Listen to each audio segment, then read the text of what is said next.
You're looking at a live view of the Falcon 9 rocket and Dragon spacecraft that is in the final stages of preparation to launch the world's first all-private astronaut mission to the International Space Station in just over 3 hours from now. Today's launch marks the next step in the evolution of this human spaceflight story. This is the first of a number of private astronaut missions by Axiom Space to the International Space Station, and it represents the culmination of years of hard work between both government and private entities to open up the doors to low Earth orbit. Good morning, good afternoon, and good evening, wherever you may be tuning in from around the world. Welcome to the live broadcast of the launch of Axiom Mission 1, often called AX-1. My name is John Rackham, and I'm the Crew Systems Deputy Manager at Axiom Space, based out of Houston, Texas. My name is Kate Tice. I'm the Quality Systems Engineering Manager here at SpaceX headquarters in Hawthorne, California. Welcome.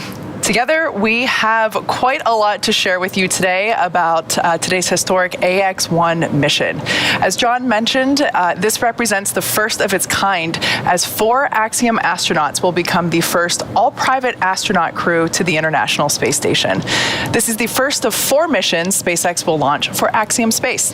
AX-1 also marks SpaceX's 6th human spaceflight mission overall and our 5th human spaceflight mission to the orbiting laboratory. Wow. Yeah, today's mission is the culmination of years of efforts by teams at Axiom Space to expand the opportunities of private citizens around the world to partake in meaningful science, research, and STEAM-related activities in low Earth orbit. We believe that the commercial efforts in low Earth orbit should build on the foundation that NASA has laid, while expanding the volume and type of research and manufacturing capabilities for the benefit of all. Missions just like today's open the door for new countries around the world to pursue and participate in the benefits of human spaceflight. And for Axiom Space, each of our private astronaut missions are critical steps in the development of our Axiom Station, the world's first private space station currently under construction. Right now, Axiom astronauts Michael López-Alegría, Larry Connor, Eytan Stibbe, and Mark Pathy are suiting up inside SpaceX's Falcon Support Building, or FSB, preparing to lift off from historic Launch Complex 39A at Kennedy Space Center in Florida. This crew will be spending 8 days living and working on board the space station before returning to Earth and splashing down in the Atlantic Ocean. Right, and over the course of their 10-day journey, the AX-1 crew will conduct a wide range of experiments, including several that determine how people, just like you and I, respond to a microgravity environment. The data that they collect will be invaluable to furthering human exploration of space and hopefully inspire countless others to follow in their footsteps. The crew flying on today's mission includes members representing Spain, Canada, Israel, and the United States. Each has a story all their own. Through this mission, 3 new names will be added to the list of astronauts who have flown to orbit. Right, so let's take a look at our crew. The AX-1 mission is commanded by retired NASA astronaut Michael López-Alegría, a Spanish-American who was born in Madrid, Spain, and has also called Mission Viejo, California, as well as Boston, Massachusetts, home. Michael is a U.S. Navy captain and has flown 3 times aboard the Space Shuttle and once aboard Soyuz. He has conducted 10 spacewalks in his career, accumulating 67 hours and 40 minutes total in the vacuum of space, both of which are NASA records, and that's amazing. In 2021, he was inducted into the Astronaut Hall of Fame, and known by many as MLA or just LA. If you're a person who loves acronyms, here's a new one for you, as we will refer to Commander of this mission as MLA over the course of our webcast. Yeah, super qualified for his role as commander. Also super qualified for his role, the pilot for AX-1 is Larry Connor from Dayton, Ohio. Larry is an entrepreneur, nonprofit activist investor. He has won aerobatic flying competitions and summited both Mount Kilimanjaro and Mount Rainier. Through AX-1, he will become the first private pilot to reach the ISS. He will also become the first human to reach both the deepest ocean depths and enter the bounds of outer space within 1 year. Larry has been actively involved with the Mayo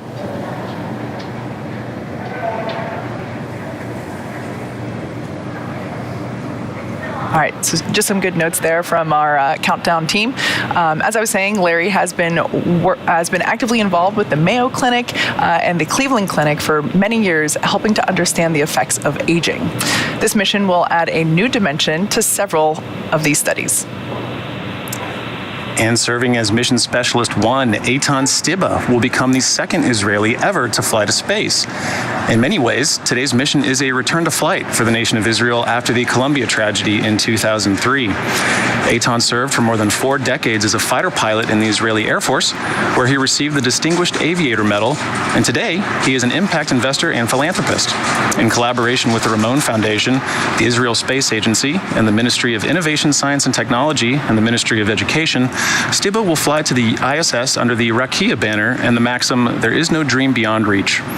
During his time on the ISS, Stibbe will facilitate scientific experiments, educational outreach, and even artistic activities. Mark Pathy is an entrepreneur, investor, and philanthropist, as well as mission specialist number 2 on this AX-1 mission.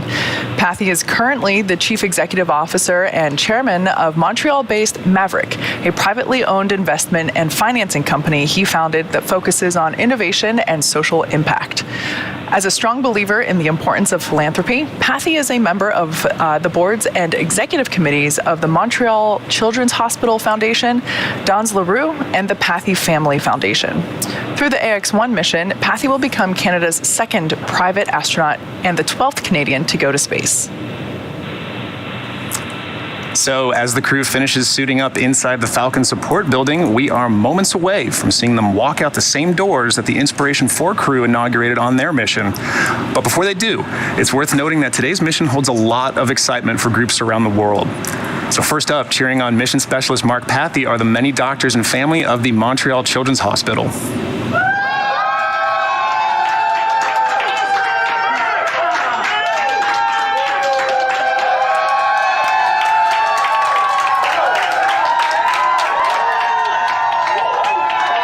And from Dayton, Ohio, the students of Dayton Early College Academy are following the journey of pilot Larry Connor.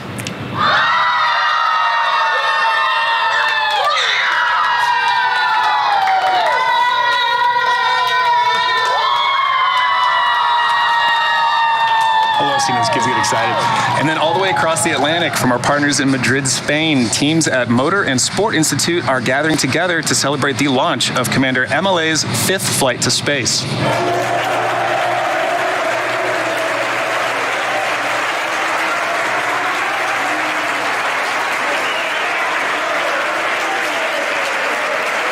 And continuing east, our good friends in Tel Aviv's Rakia Mission Control are actively engaged, monitoring the mission and cheering on Eytan Stibbe.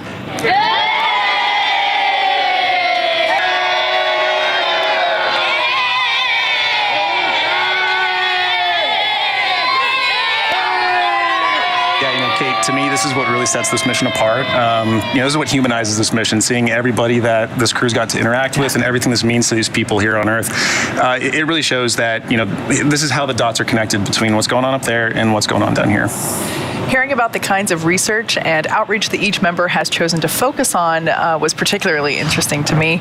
They don't have a lot of time up there at all. So to focus on aspects like art really gives, on such a large scale, is really interesting. Yeah. Well, as you can imagine, it's been a pretty busy morning already for the Axiom-1 crew. They had a wake-up call at about T-minus 8 hours and 40 minutes to launch, followed by their first medical checks of the day, and then a shared meal with their families.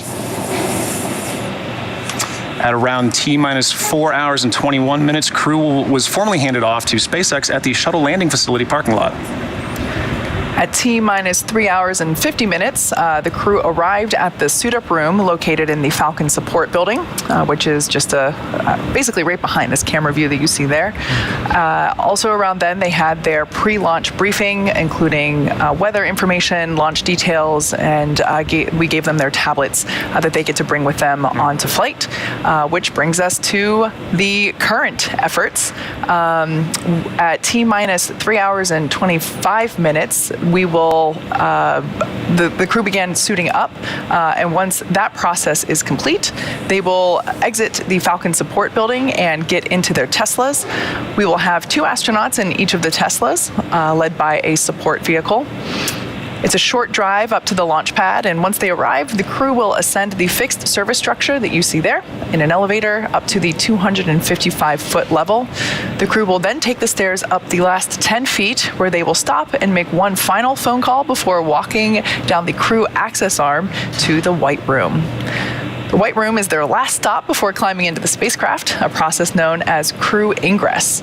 During ingress, the SpaceX team will run a series of checks to ensure the suits, seats, and vehicle interactions are all functioning properly. Right, and after all the vehicle and crew checkouts are completed, the SpaceX closeout team will then close Dragon's side hatch and depart the pad.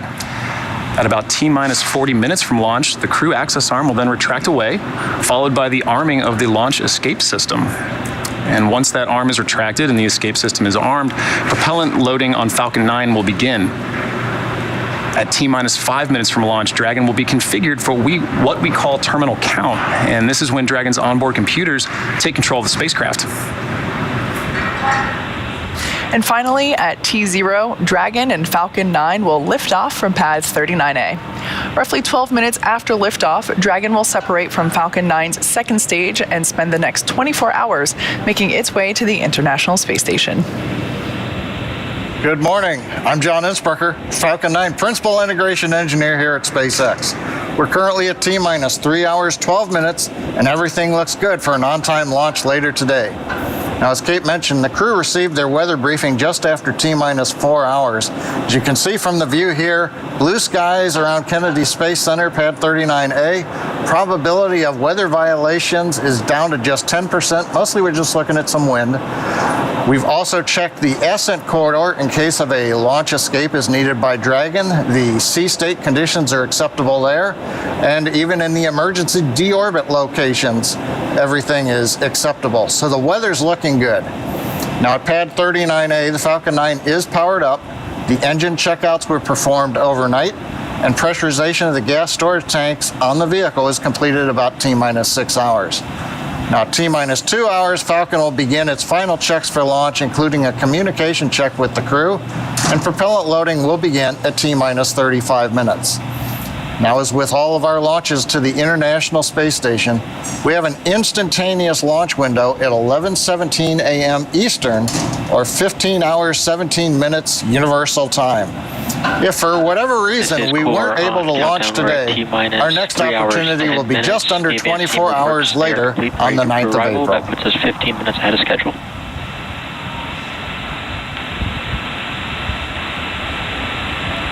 Thanks, John.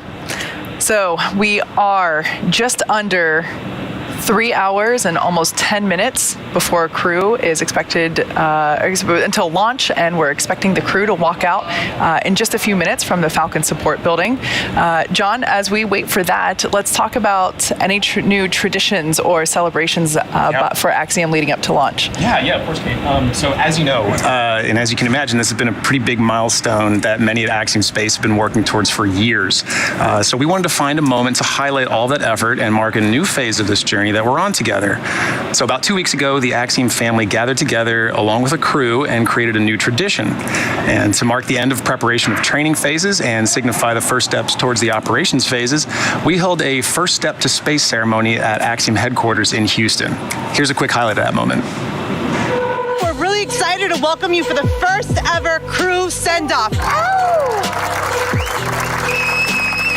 Are you all excited to be here? We really are excited. I am thrilled. Today is a moment of celebration. You come work each day because you're doing something that makes a difference in the history of humanity. That's what you're all about. You're making a giant impact to human spaceflight. This company is about to change the way the world thinks of human spaceflight. And you guys cannot imagine the impact that all of you are having really on history. It's ultimately the people at the front lines who make the difference. Do not underestimate your impact or your value. Thank you really for the warm welcome coming from the other side of the world. I think this is a positive vibe, and hopefully that everyone will enjoy this effort. It was really amazing how everybody stepped up. It's really about changing the world and about making the world a better place. It's the beginning. We're about to have our missions. We're going to have our space station, and this is the beginning. And if that doesn't give you a little bit of chills, then you're probably in the wrong job. Go AX1! Yeah.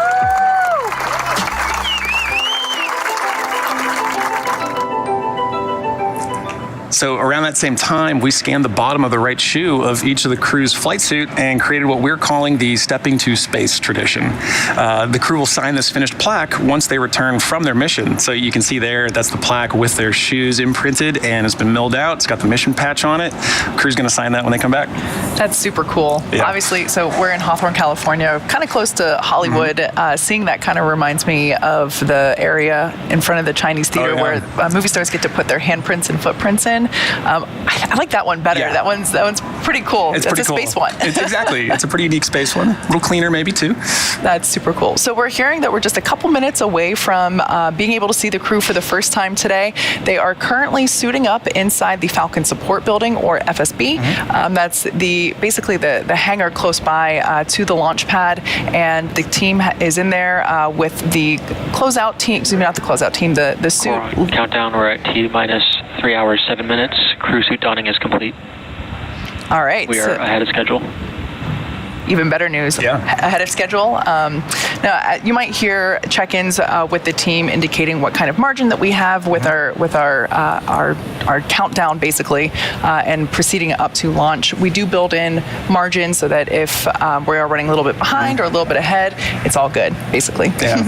Yeah, and a lot of those calls that you hear, those are clear steps in a procedure. As you can imagine, this day is very heavily synchronized. Everybody's got a job to do, and we follow procedures. So, hearing those call-outs really means we're on the right track, people are paying attention to the right things, and we're on a good, successful path. Yeah, ultimately, the countdown is the thing that aligns all the teams that are working together for liftoff. And, there's folks that are in mission control, but then there's lots of people behind the scenes as well. Exactly right. And that countdown is what aligns everybody to the right step in the process. Right. So, yeah, we just heard there that the crew has completed the suit-up process, and so we are hoping to get our first look at them today as they exit the Falcon Support Building.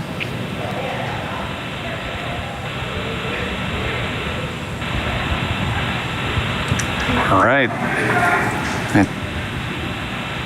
And we're hearing that they are close to exiting the building. Right. Not quite there yet. For those of you that have joined us recently, we are awaiting the crew to exit the Falcon Support Building.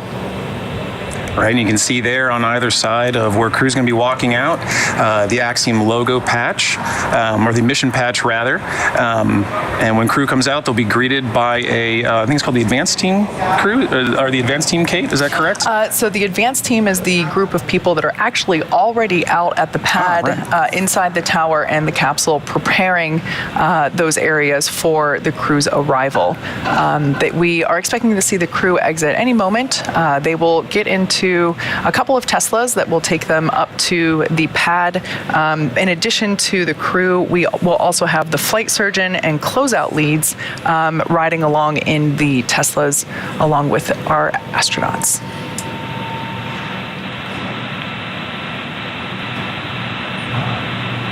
Yeah, and you mentioned, Kate, riding the Teslas to the launch pad. It's a bit of a decent walk, I think, if they had to walk to the pad. But we're on countdown. And there they are. We're getting our first look at the Axiom-1 crew as they exit the suit-up room.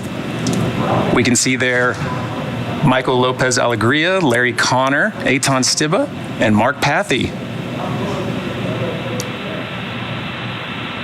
This is our first live look at the Axiom-1 crew suited up for their mission to the International Space Station. You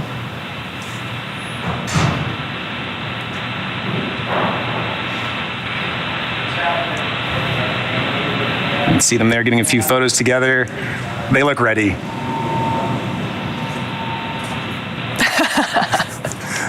What do you think they're saying? 3, 2, 1. That's perfect. What? I think they're saying, guys, we have worked so hard to get to this point, and let's go do this. Yeah. That's great. So now they're going to hop into those Teslas.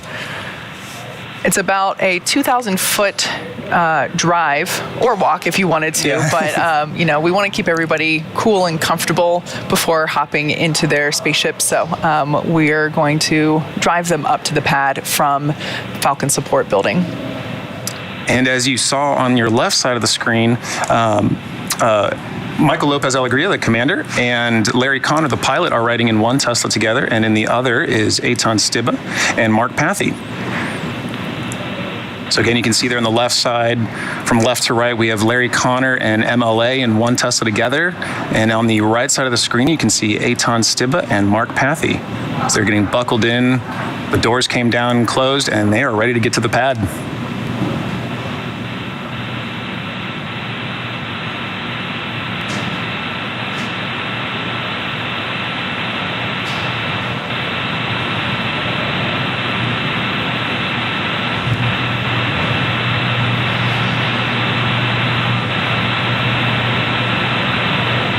Right now, the team inside the Tesla is just doing final checks with the crew, make sure everybody is good to go, and depart for the tower.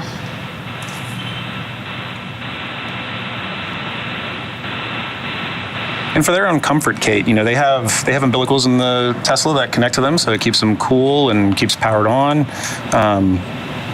Yeah, we actually have vessels inside the Teslas themselves that pump out nitrox or nitrogen oxygen air. We know it's the same stuff that scuba divers use in their tanks when they're underwater. And that is pumped through the umbilical into the suits to help make sure that the crew members, like you said, remain cool and comfortable during their ride. It's the same thing. It's basically the same hookup that we plug them into whenever they're actually inside the capsule itself. Right. Well, as the Axiom-1 crew ride out to their rocket, we thought it fitting to hear a few of those from across the Axiom family wishing them well.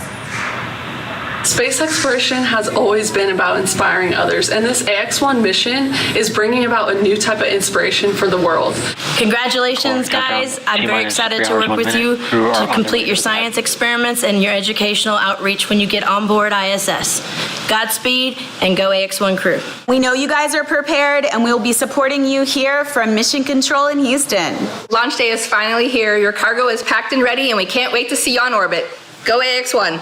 I just wanted to wish you all luck and reiterate how inspiring this mission is for me and many people here on Earth. The prop team at Axiom Space would like to wish the AX-1 crew safe travels to and from the ISS. Fly safe, and we'll see you on orbit. I just want to wish you guys a safe, smooth ride up there. And on behalf of the Axiom operations leads, we're looking forward to supporting you guys when you get on board. Hope you have a good stay.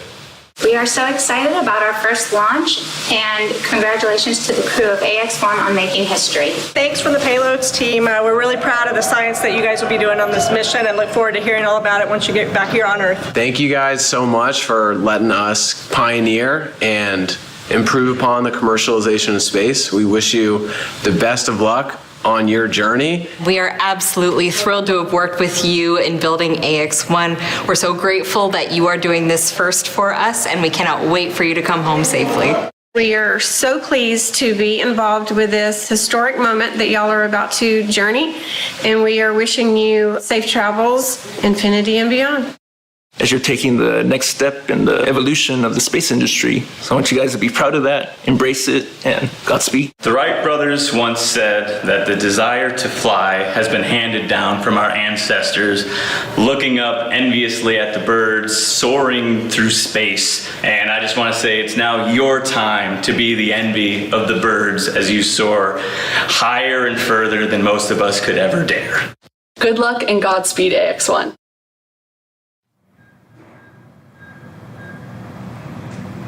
So awesome to see well wishes from the Axiom teams. We're on countdown 1. We're at T-minus 2 hours, 59 minutes. Crew have arrived at the pad. We are ahead of schedule.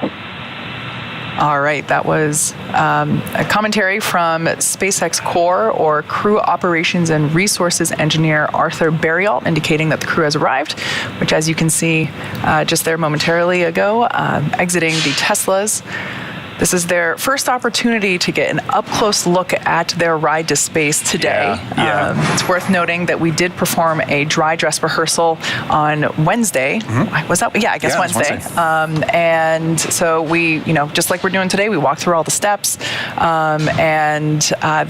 they've seen the rocket up close before, but not on launch day. And not quite like this. I think it's a completely different feeling. When you're walking out of that FSB for the first time on launch day, right? You do the rehearsal, but today is completely different, right? You can see them there enjoying it. They are ready to go. That looks like Eytan there giving a good dance. You can just feel his excitement through the camera lens. Exactly. Well, I think it really highlights the fact that this really is a return to flight for Israel, and the amount of work that each of these crew members have done to prepare for this mission has been outstanding. We mentioned earlier the training and choreography that leads up to a launch, and this crew has really gone above and beyond in their training to prep for this mission.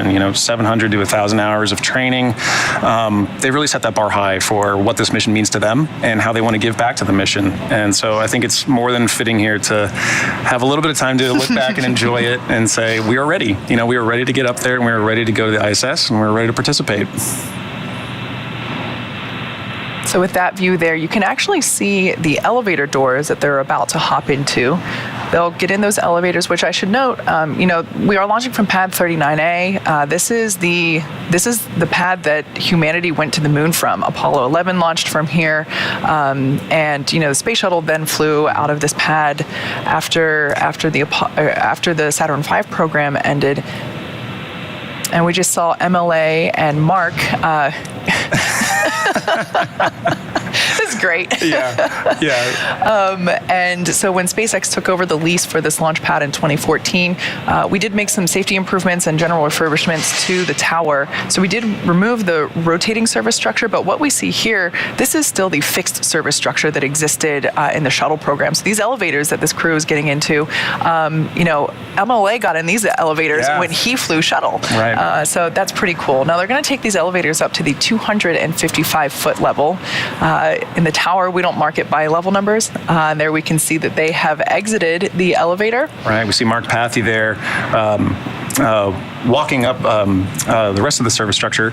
Well, it looks like MLA had taken a little bit of a glance out of the tower there, looking back down. He's allowed. He's allowed. He's got a bit of pedigree there. But just taking a look at where he's at, and here we're going to see Larry Connor and Eytan Stibbe riding up in the other elevator. Yeah, so they're going to go up to the 255-foot level, and then right there we can see them ascending the final 10 feet up to the 265-foot level via a staircase. Now here they have an opportunity to use the telephone that is placed there. Same deal as with previous spaceflight missions of history. You get one last chance to call anyone. It's been noted that obviously we're broadcasting this live. We're saying there's a telephone, but back in the old days, astronauts used to love to not tell people that they could get a phone call before they got into their launch vehicle. And then we see Eytan and Larry emerging from the elevator and making their way over to the telephone as well. And Kate, I'm seeing that advanced team, following them around. Everybody's got numbers marked down. It looks like everybody here has a very specific role to play in the, the pad walk up and all the way through crew ingress, right? For sure. Everyone is in bunny suits. We want to make sure that the spacecraft itself is a clean environment. We are launching from Florida. Mm-hmm. There's bugs. There's no way to avoid them, from an atmospheric standpoint. So we really want to make sure that we block off any opportunity for FOD, foreign object debris, which could be a bug, could be a hair, could be anything that's not meant to be in the vehicle. And so you can actually see it in the right-hand corner. There's a small window, a rectangle, and that's basically a protective flap that blocks the open environment air from the crew access arm and therefore into the white room and into the capsule. So really making sure that environment is clean. That's why these our closeout leads and our suit technicians are in those bunny suits that you see there with numbers on the back. It's hard to tell people apart, so you are assigned a number. So we try to do our best here to make sure that everything that we don't want to go into, ultimately to go up to the space station, it stays out. Right. And again, that's just one small part of the controls that are in place to really make sure that, launch day is successful. And another part of that is understanding the role that everybody plays. It's all part of the training that leads to this moment. As I'm sitting there watching it as well, I'm noticing the arrows marked on the ground, representing emergency egress paths and things like that. So it's a great moment there between Larry and Eytan. You can tell they're just excited about it. Yeah, as you mentioned before, a lot of training has gone into what we're seeing today. That includes preparation for all scenarios. Those arrows on the floor basically indicate the quickest path to safety in the event that the teams need to exit the tower rapidly. So everything is, we try to think of everything, all scenarios. Right. Preparation is ultimately the key to success. So there you see a view of that 265-foot level connected by the crew access arm over to the capsule. Now, we do see folks milling about. One thing to note, we did have part of the SpaceX crew actually here at the pad prior to the arrival of the crew. They're called the advanced team. That's a small group of people that are basically responsible for preparing the cabin prior to the crew's arrival. They show up, they open the side hatch, they make sure that the cabin lights are on, they make sure that the task lights above each seat are functional and working, making sure that the displays are configured for crew ingress, initial comm checks, and you mentioned before, we've practiced everything. Everything is it's a choreograph. Yeah. That advanced team, it's so well choreographed. That advanced team in their procedures even have written, make sure there's a Sharpie. Really? Yeah. So we're going to see the crew have the opportunity to add their signature to the white room, and it's actually in our procedures. Make sure that there's a Sharpie for the crew to sign the wall. I love that.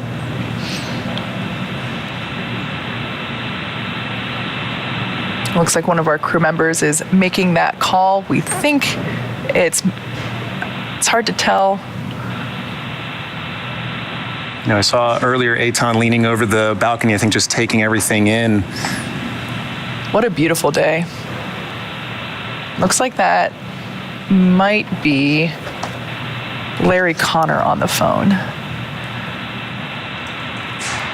And we see Mark and MLA there as well, talking to their crew team or to their suit teams as well, and that advanced team that Kate was talking about. And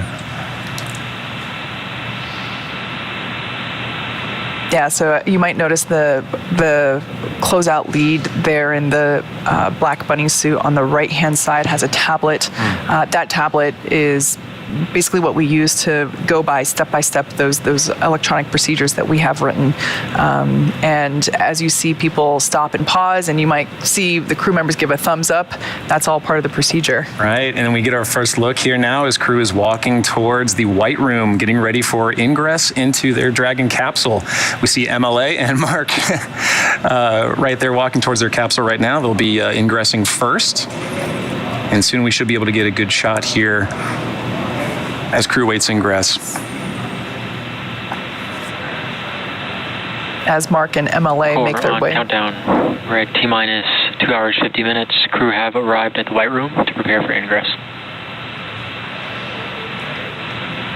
Now that MLA and Mark have arrived, as we just heard, down at the white room, we can see Larry and Eytan making their call, removing the gloves here to take that Sharpie and add their names. Exactly.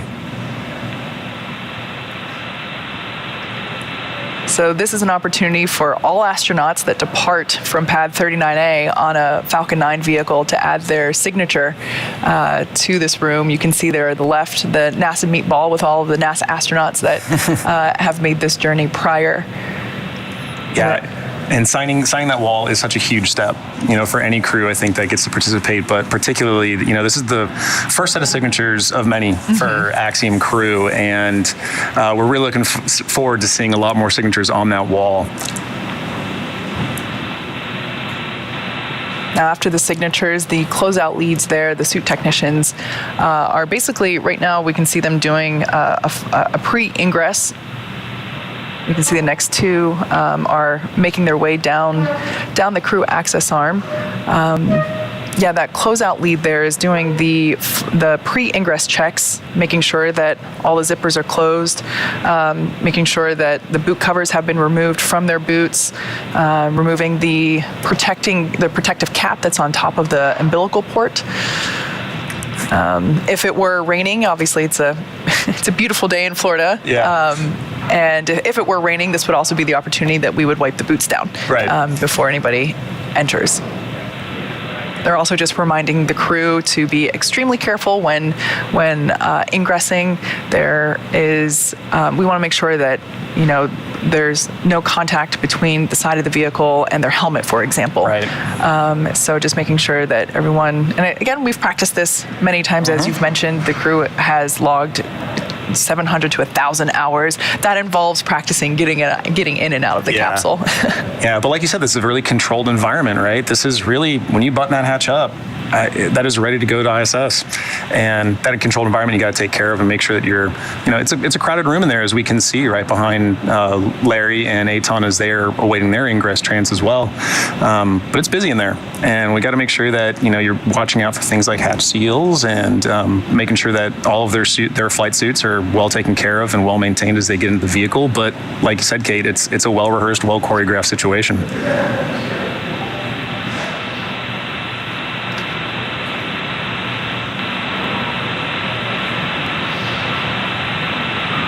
So it looks like the closeout leads are performing that pre-ingress check.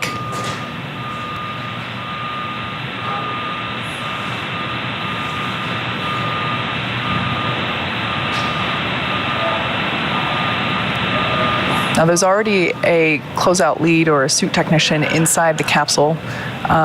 They're ready to support the crew members as they make their way into their chairs. And first up for ingress will be Commander MLA, or Michael López-Alegría.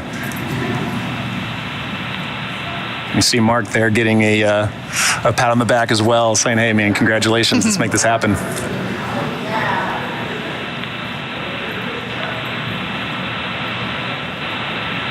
So basically, they get in their seats. Obviously, got to buckle up. Looks like Mark Pathy is now in his seat. So that suit technician will help them. It's more than just a seatbelt like you and I are accustomed to in a car. It's actually a 5-point safety harness. So they'll do an initial buckling in, they don't tighten it completely. They want people to still be comfortable. Right. They're going to be sitting in the capsule for a little while. Yeah. We're just under 3 hours until liftoff. So they're going to get in, tighten that safety harness, make sure that the footrest and everything is comfortable for the crew. Right. Well, and one thing we didn't get to see earlier with the flight suit-up room, but they, as they're sitting in and getting suited up, they are allowed to kind of sit back in some chairs to kind of see how do these chairs feel. And I think you told me something interesting about the seats on these Dragon spacecraft, right? They're kind of customized a little bit for. Absolutely. So while they're not custom molded, they are custom sized. So you can think of it as like small, medium, and large in terms of the size of the bucket that they sit in. So essentially the length of the seat from spine to head. Everybody's different, and we want to make sure that during dynamic operations such as liftoff and re-entry, that the body is ergonomically supported. And so things like that bucket seat, small, medium, and large sized, as well as the armrest and the footrests are all sized as well. Because everybody's different. Right. And crew, it's important for them to be not only as comfortable as they need to be, but also for effective use inside the capsule during their journey. Everybody's got a different role to play on the uphill, and I think one of the things that is an important check as crew gets into their seat is not only are they harnessed in correctly, that the umbilicals are connecting correctly, but also that they're comfortable. That they have movement and range to interface with the displays and everything else expected of their roles while in orbit.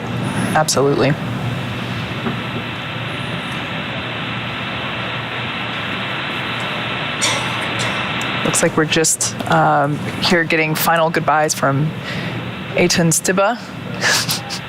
I love seeing that. As you can tell, the SpaceX team and the Axiom team are really close. We've been working together for this day for months, and as we've said a couple of times, everything is really well rehearsed. They've practiced this. Right.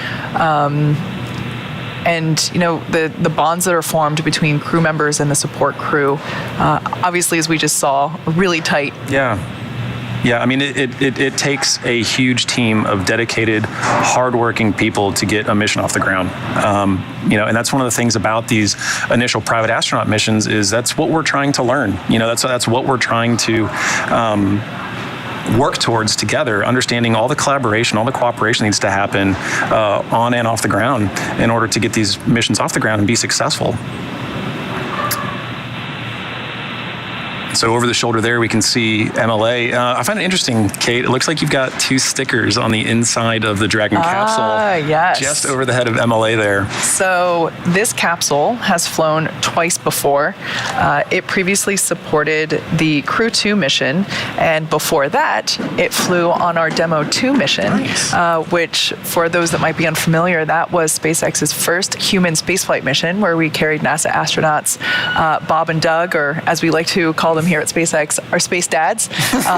We took them to the International Space Station, and it was the first time that NASA astronauts departed for space from American soil since the retirement of the space shuttle program. So I love this capsule. I've been inside of it. In my previous role, I was in the production organization, and so I was in this capsule when we were building it, and it's very near and dear to my heart. So I love being able to see it reused for further missions. I mean, that's a reason that the future of spaceflight, being commercial and private, you have to have that type of reusability, right? And I think seeing those 2 patches on there really is a testament to the success and the importance of reusability, but also showcasing the pedigree of this vehicle. It's been put through its paces. It's been tried out.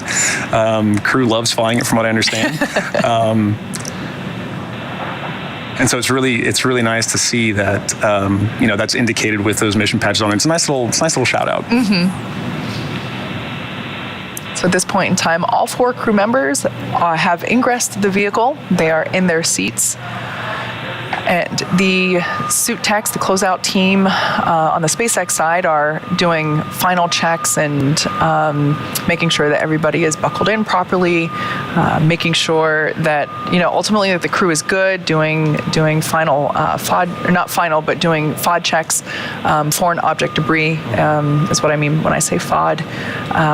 Just making sure that everything is comfortable prior to doing seat rotation and comm checks. Right. And one of the other things about seeing those mission patches, like I really find mission patches interesting. I think they're a really important shout out to what is the heart of this mission, right? And so, going into that a little bit, that insignia plays an important role, right, in capturing the soul of a mission. So let's go and take a closer look at the AX-1 mission patch itself.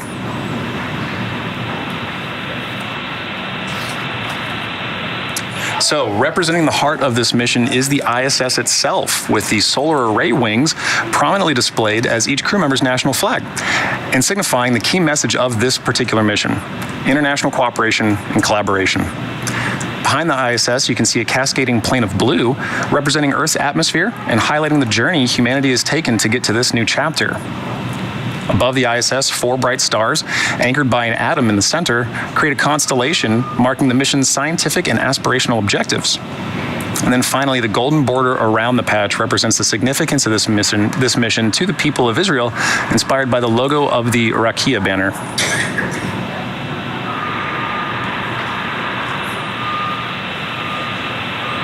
So there we can see Commander MLA accessing his crew tablet, where he is able to monitor mission status and follow along with our procedures.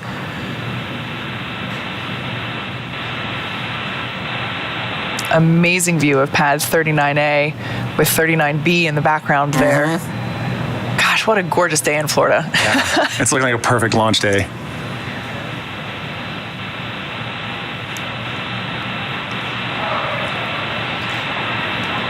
Looking at the launch vehicle there, you can see that the top half has a very bright white color. The bottom half has a little bit more of a grayish color. In addition to the fact that the Dragon has been reused, we've also reused this Falcon 9 first stage as well. It will be making its 5th flight today. It previously supported the Inspiration 4 mission just a few months ago. Yeah, it's another testament to that reusability that we talked about. Without this, these private astronaut missions wouldn't be possible. Yeah. So far, SpaceX has completed 32 Dragon missions, including 29 visits to the International Space Station. 13 of those 29 missions have been on reflown Dragons, which, saying it out loud, is still just wild to me. That won't it's ever get incredible. The Dragon capsule flying today, like we mentioned before, has flown before. Named Endeavour, it will be making its 3rd trip to space. It previously supported the NASA Crew 2 mission, and before that, Demo 2. As for our launch vehicle, Falcon 9 has completed 145 total launches, over half of those on reflown rockets like the one that we are using today. And like I said, that booster will be making its 5th flight today. And like you said, it has that well-deserved and well-earned patina on that first stage. Yeah, each time a first stage returns to the launch site, we put it through a vehicle maintenance program. Because we have reusable hardware, we can do thorough post-flight assessments and improve reliability and simplicity. So for those of you that might not be familiar with our reuse efforts, we've actually flown one of our Falcon 9 boosters 12 times. And we have more flights planned for it later this year.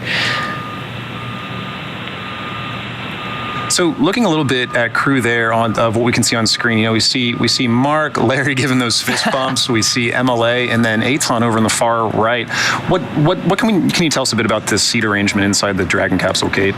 Yeah, so it's pretty standard in terms of the role that sits where. So if you look at the 2 center seats, the left center seat, always the pilot. The right center seat is always the commander. And then, as I like to call them, the window seats.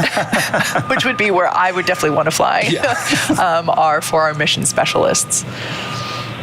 And those window seats are great for enjoying the view, but as we alluded to before, and as we can see through, all of the procedural checks being followed today, discussing crew's training, we know that they have a breadth of mission objectives while they're up there. This is really more than just a trip to space. These guys have a very, very large set of objectives that they're going to be achieving on their flight, and they've been in this from day one. They've been training hard. They plan, they train, they fly. Yeah. And it's really highlighting the fact that everybody's got a role to play here, and it doesn't stop once you get on orbit. They're going to keep on going. For sure. Yeah, just like on orbit, everything is scheduled, choreographed, same thing on the ground. The procedures that we're following today, as we've said before, we've rehearsed this a couple of times, whether live on the pad or in simulations at various training centers. So while it is the first time that we can say it's launch day. It is not the first time that they've been in these suits. It's not the first time that they've been in these seats. Everything is well planned. No surprises. That's the goal. Exactly. Looks like we're getting some final adjustments with the outfitting team there, with the advanced team rather. Yeah, so the next thing that we have coming up will be comm checks with the crew and the various ground support teams. And after that, we get to rotate the seats back. And at that point in time, it's really just, wait for the crew. Yep. It's like that moment when you get on a roller coaster, you get buckled in, and you're just sitting there. You're ready. And you're just waiting for it to start chugging along. Exactly. Although in the case of Falcon 9, it's not really a chug along. Yeah. It takes off. Yeah.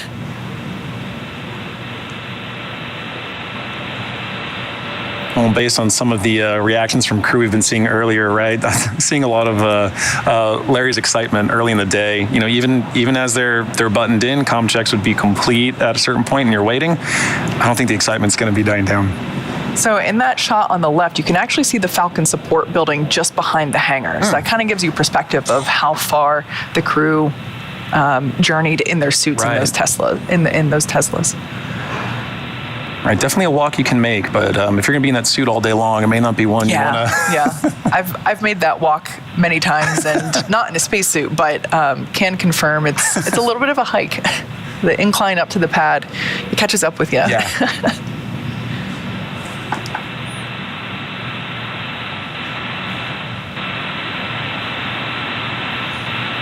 I just love this view of pad 39A. That part to the right of the structure, it looks like a pole that's connected. That is where the rotating service structure was attached to the fixed service structure back in the shuttle days. So, it's just so cool to see the next era of human spaceflight being ushered into reality from this, hollowed ground. Yeah, exactly.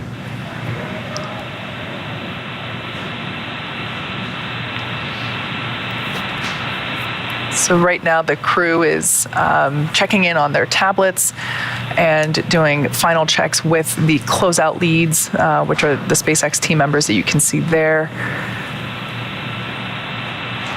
Once again, making sure that the 5-point safety harness is secure, making sure that everybody's boots are able to be buckled into place there on the footrests, making sure that everybody's zippers are closed into the correct position. Right now, they don't have to have their visors down, so they're still able to, talk and converse comfortably, but we do have their umbilical cords plugged in to the capsule, so that umbilical provides communication and avionics and that kind of stuff to the crew, but it also provides that cool air, that nitrox mixture that we talked about before, which is same stuff that scuba divers use in their tanks to breathe underwater, but it just that cool air flowing through the suit, because I don't know about you, but if I were sitting in that chair, I would be sweating bullets of excitement, just ready to go. Yeah, I know I certainly would be too, and I'm glad to hear that you have the features ready there to keep crew comfortable while they're waiting. But that also serves another purpose, right? You get to later when you do your comm checks and you keep your cooling, but it's also the umbilical for their uphill. For sure. Great shot there of our Axiom-1 crew getting ready for comm checks and seat rotation. I just love seeing these four guys interact with each other. Yeah. As we said before, you can see that the bond between the SpaceX team and the Axiom team is really close, but the bond between them is also, and they just seem like such a fun group. I love seeing Eytan dancing earlier before while he was looking at the rocket from the ground. Yeah, I mean, how can you not bond with the kind of training that they've gone through, right? And what this mission means to each of them, right? It carries a lot of weight for each crew member. We heard a bit about Eytan's story in particular, but they've really come to bond over the course of their training. Yeah, so the top part of what we see there, that is the pressurized section of Dragon. That's where our crew is seated. The bottom portion that's half black, half white, that's the Dragon trunk. That is the unpressurized section. The black side is actually the solar panels that are utilized to deliver power to the capsule while on orbit and on station. That trunk will go up to the space station, but then in 10 days when the crew departs the space station, we will actually jettison the trunk prior to splashdown, and that allows for the heat shield. SpaceX, Crew Dragon Endeavour here. We're ready for contract. All right, so that was the voice of Commander MLA. Yeah, looks like we're ready for comm checks. Copy, Dragon. Good morning. Stand by for umbilical comm checks.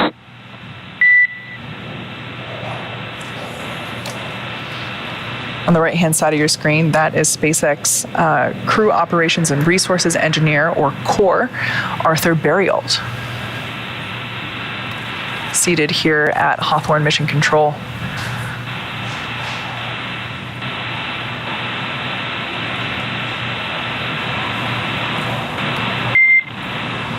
CDR, PLT, MS1, MS2, comm check.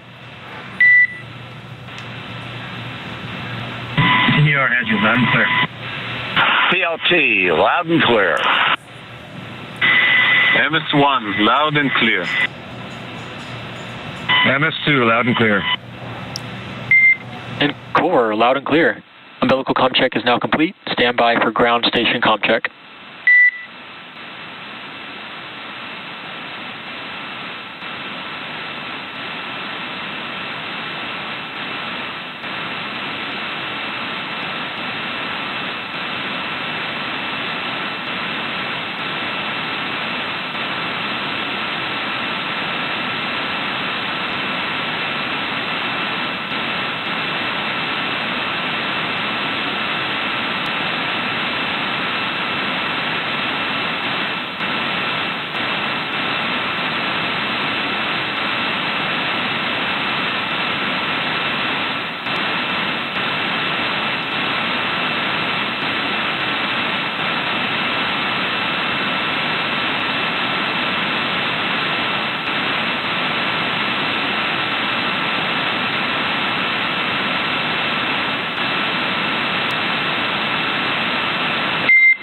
Dragon, SpaceX, comm check.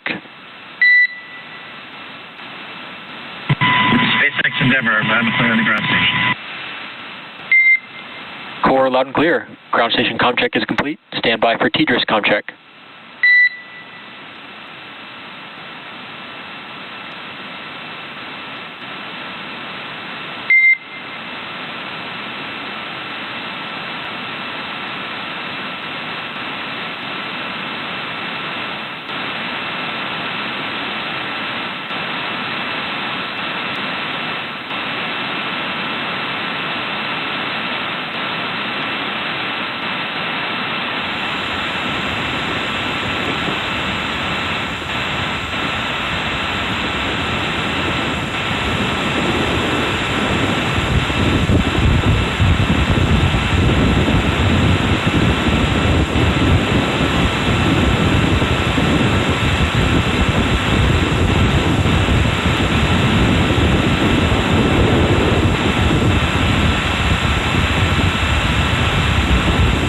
Dragon, SpaceX, comm check.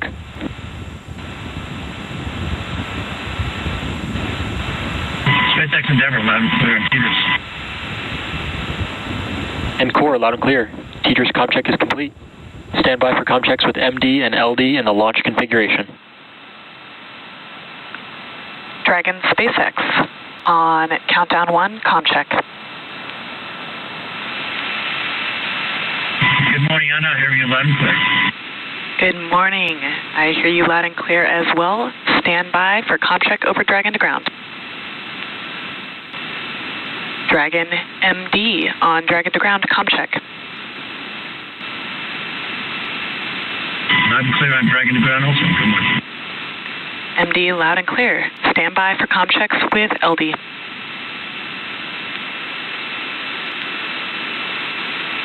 Dragon LD on countdown 1, comm check. Hey, Mark, good to be with you this morning. You're loud and clear. And good morning to you too, Michael. I have you loud and clear. Stand by for comm check over Dragon to ground.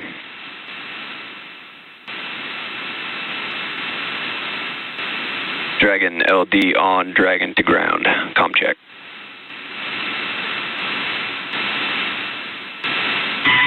LD Endeavour, you're still loud and clear. And LD, loud and clear. Godspeed the day, fellas. Let's go have some fun.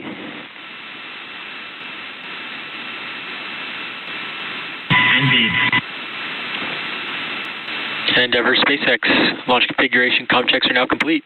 Please report when ready for seat rotation per section 2 of 4.100. Roger, stand by.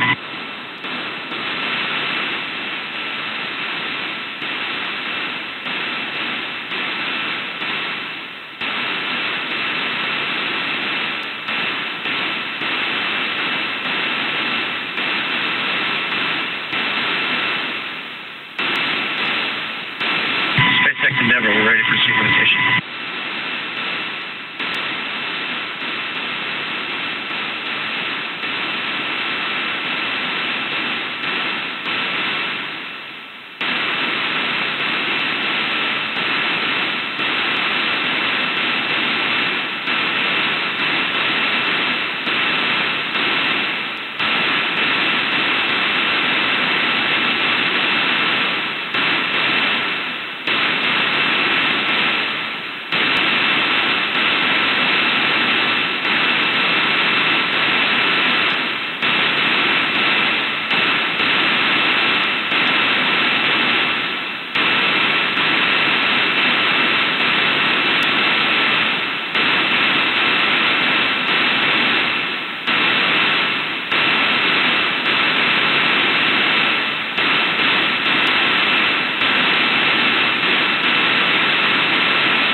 Just over T-minus 2 hours, 23 minutes to launch. Everything continued to go well.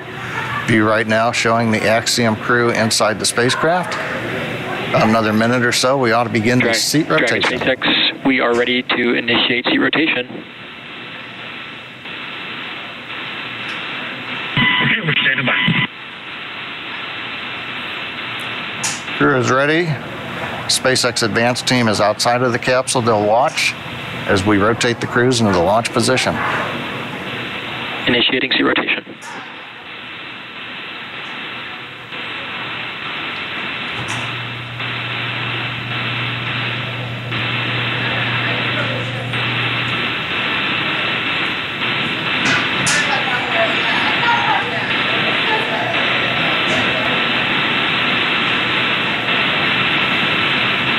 Nice view watching the seats rotate, the crew displays above them, so we get them positioned for a launch, a little bit more comfortable recline as we head on out into low Earth orbit.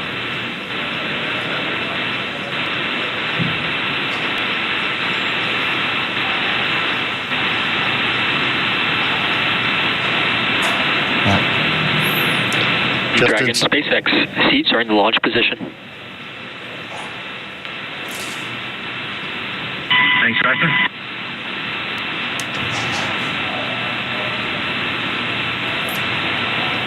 Okay, that's what we like to hear. Seats are in the launch position. We're just over 2 hours, 21 minutes away from the launch of Axiom-1. And as you can see, the 4-person crew is in the Dragon spacecraft. They've just completed their communications checks with the ground team. Those checks verified that the communication umbilical is... Dragon SpaceX, with that, I can give you a go to step through Section 3, suit leak check preparation.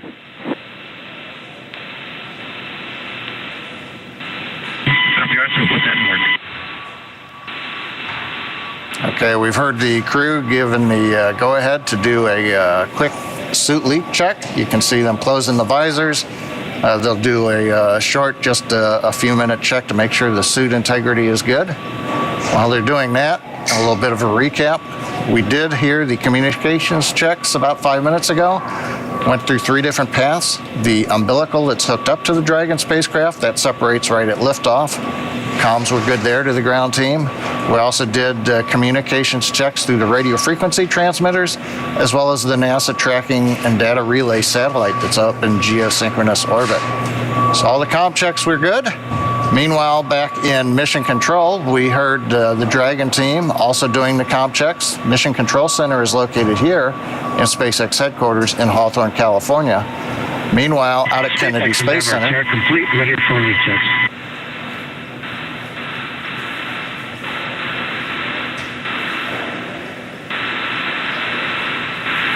Sounds like we've got good suit leak checks. As I said, at Kennedy Space Center, we've got the Falcon and Dragon launch teams. They're in firing room 4. Got a great view of the pad on a good weather day. Copy, Dragon. With that, I'll give you a go for Section 4, suit leak checks. Ah, sorry.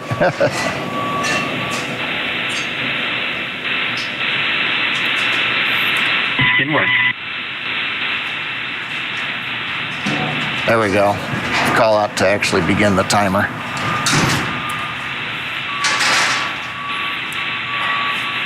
Speaking of the weather, you can see on the left screen the Dragon spacecraft with the crew access arm, blue skies, some light clouds overhead. Weather's very good today. Probability of violation continues at 10%. Mostly that just winds, but nothing really to be concerned about. And the trajectory out over the eastern seaboard of the U.S. headed northeast also looks acceptable. And so the good news is weather is cooperating. Launch vehicle right now looking good. We're powered on, but mostly just monitoring systems. We will continue checking out Falcon 9 at about T-minus 1 hour when we begin a fuel bleed-in on the Merlin engines.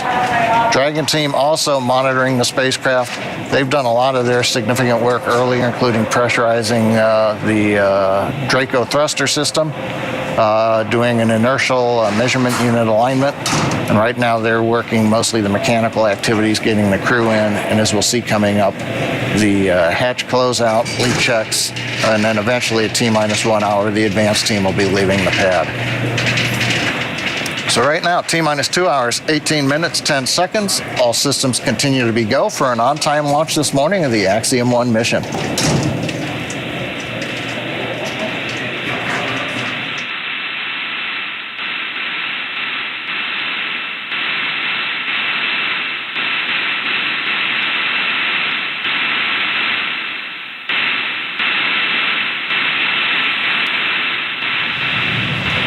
Everything continuing to progress nominally in preparation for our launch of the Axiom-1 crew in 2 hours and 17 minutes. Everyone is, as you can see, buckled in their seat. The crew has performed their comm checks. The seats have been rotated back to access those touchscreen panels above them. And they're currently in progress with their suit leak checks. So basically pressurizing the suits for a certain period of time to make sure that basically all those buttons are zippered up appropriately and the visors are locking in place. So we can see them going through those leak checks now. Now, the spacesuits that you see were designed in-house here at SpaceX, and while they look super cool, that's not their primary function. The spacesuit is actually a really important extension of the spacecraft itself, and a lot more complex than you would think at just a glance. Here are two members of our spacesuit team, Chris Trigg and Maria Sundin, telling us how this suit came to be. I think one of the things that was important in the development of the suit was to make it easy to use, something that the crew just has to literally plug in when they sit down, and then the suit kind of takes care of itself from there. The suit is really kind of one part of the bigger Dragon system. It's really part of the vehicle. So we think of it as kind of a suit-seat system. So the seat that the crew is in and the suit are in a lot of ways working together. And so it made sense that we were designing Dragon in-house to also design the suit.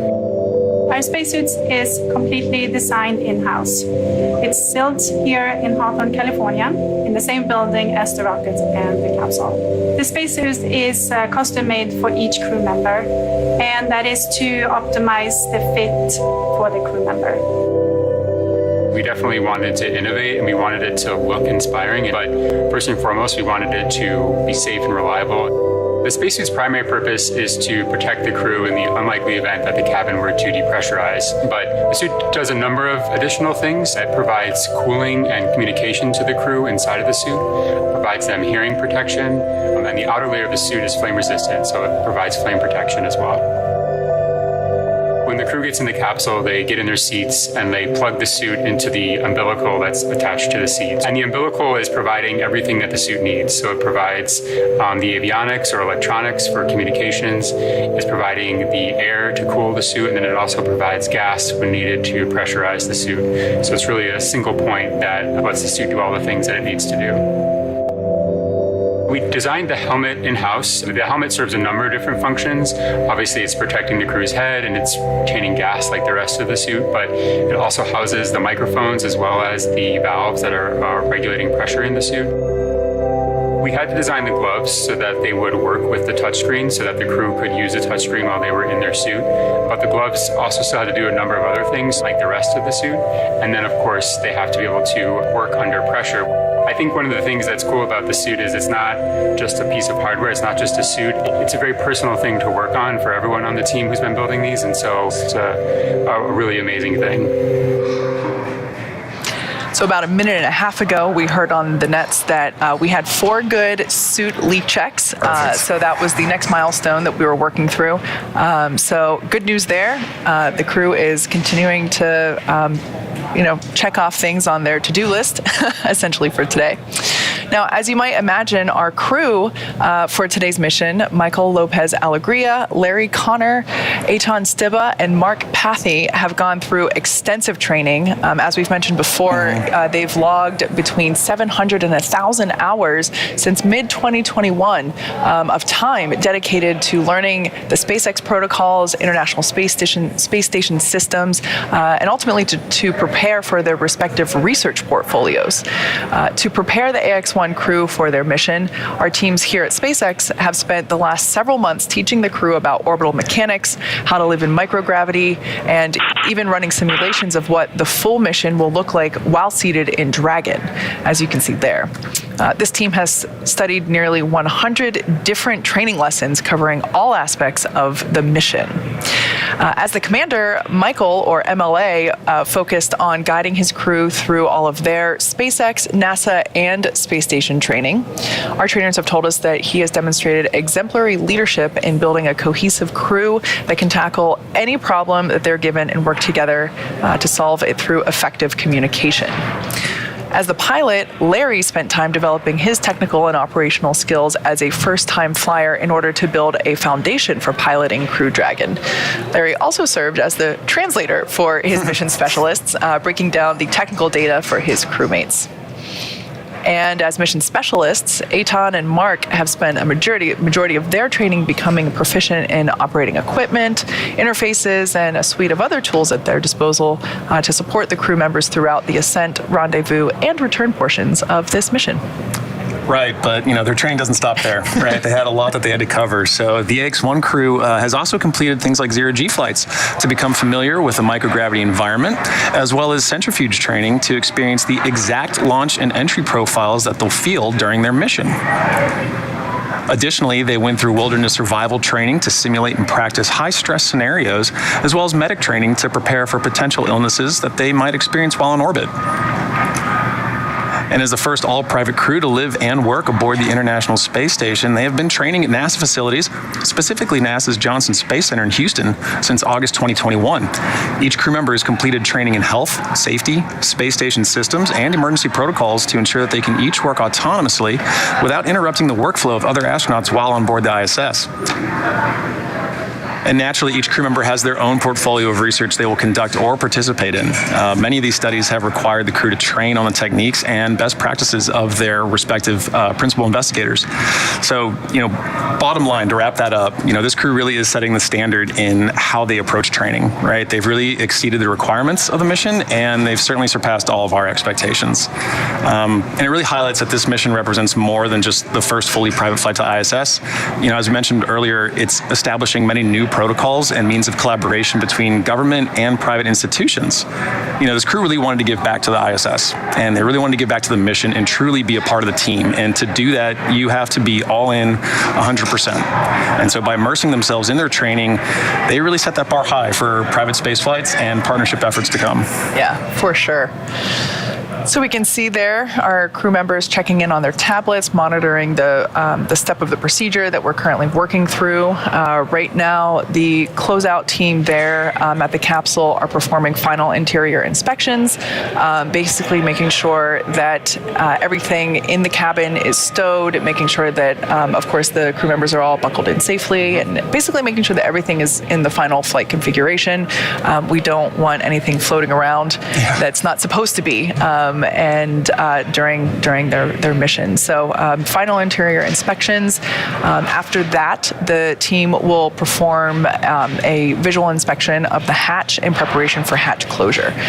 So we're continuing to make our way towards T0 at just over almost 2 hours and 10 minutes from now. We're now under 2 hours and 10 minutes. So everything continuing to track nominally in preparation for our instantaneous liftoff moment. Yep.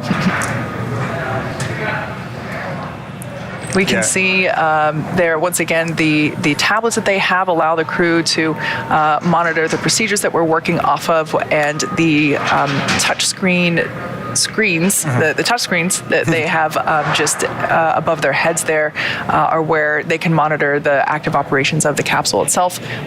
Nothing happening at this moment, but in flight, that will be an important piece of telemetry. Right, and that was an important thing, that the SpaceX team, when developing the suits, had to really pay attention to, right? We heard Chris mention that just a moment ago. Yep. The development was really important for understanding, they knew that was the way forward for piloting vehicles and for interacting with your vehicle, and so they baked that right right into the design of the spacecraft. Absolutely. Something that we are very proud of, that the fact that Dragon is mostly autonomous. Thanks to software, it, for the most part, flies itself. Of course, the crew is trained extensively on how to be a backup to that software, but for the most part, as you can see, there is no joystick to steer the rocket, thankfully. So yeah, everything is conducted there in terms of executing the mission there from those touch screens above their heads.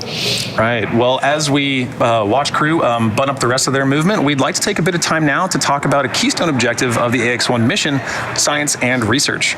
So to help us unpack the breadth of Axiom managed payloads, joining us now is Christian Maender, Director of In-Space Manufacturing and Research at Axiom Space. Christian, welcome. Hey, thanks. The sun is shining. It's great to be here. Right, Christian. So thank you for joining us. Well, increasing the amount of research performed in low Earth orbit is a goal of Axiom's efforts with private astronaut missions like AX-1, and eventually our future Axiom station. So high level, can you share some information about all the research happening on AX-1 and Axiom's role to enable it all? Sure. We are really fortunate to have a crew that is so dedicated to doing research on this mission. We have over 25 experiments that we're going to be doing during the flight on the ISS, and we have a number of projects that we're doing before and after the flight as well. The crew has prepared tremendously hard for this. Axiom works with the crew to put together these complements and ultimately get everything put together and packaged up for flight, and then ultimately we help the crew get trained and get on their way. They are going to be incredibly busy on orbit. They have very full timelines along the way here, and we're looking forward to seeing each mission day unfold. Yeah, so are we on the ground. We know they've got a very busy week in front of them. And you mentioned how each crew member has their own portfolio. So let's talk a little bit about each crew member specifically. What can you tell us about Larry's efforts? Well, Larry is really focused on some really key studies with the Mayo Clinic and the Cleveland Clinic that focus on aging and brain health and heart health. And in particular, he's doing a couple projects on the ground that are looking at him as a human subject. And then in flight, he is also going to be doing some experiments with stem cells and with cells, two different kinds of cells, cardiac cells and with cells that are looking at aging. And in fact, he's working with a PI named James Kirkland at Mayo Clinic, who focuses on cellular aging, otherwise known as senescence. And so we've got a clip from Dr. Kirkland to tell you a little bit more. My name's Jim Kirkland. I'm the Nuaver Foundation Professor of Aging Research at Mayo Clinic. I'm also President of the American Federation for Aging Research, and I'm Principal Investigator on something called the Translational Geroscience Network. I'm a geriatrician, endocrinologist, and internist, but also a PhD molecular biologist, and I'm interested in developing interventions that delay, prevent, or alleviate multiple diseases by going after fundamental aging processes. One of the things that we're working on is the cellular senescence program, and the other, my colleague Andrew Terzic, is looking at cardiovascular issues. And so there are a series of experiments that both of our groups are doing with Larry and the other astronauts' help. The project that my lab's working on and my group's working on is mainly related to a process called cellular senescence. So cellular senescence is a fundamental aging mechanism.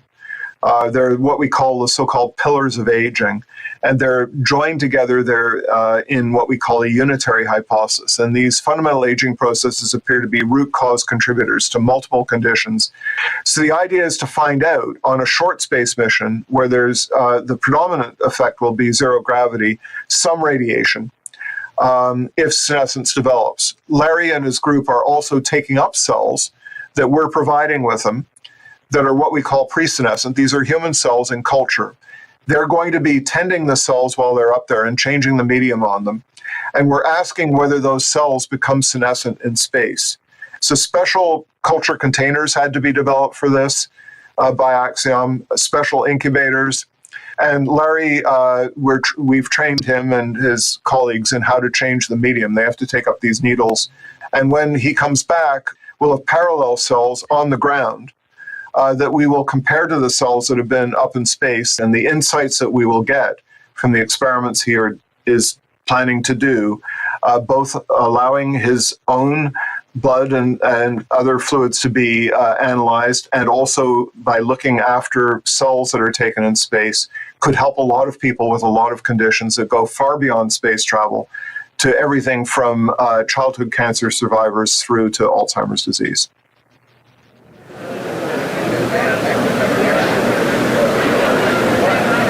Well, excellent. So essentially, Dr. Kirkland and Terzic are really looking at how microgravity can reveal new mechanisms in cellular aging and cardiac health. And the hope is that what we learn from space is ultimately we can translate to solving age-related conditions on Earth. Really cool to see that. I just want to note real quick about 2 minutes ago while that package was running, we did hear from the nets that we did get the green light to proceed to hatch closure. Awesome. So really good news there.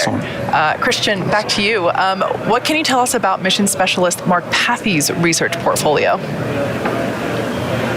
Well, Mark has got a mission focused around caring for people on the planet, and so he's working with 6 different universities and their researchers in the Canadian area, and then he also is working with 2 startup companies for some technology demonstrations, and he's also working with some institutions in Canada to do some Earth observation work.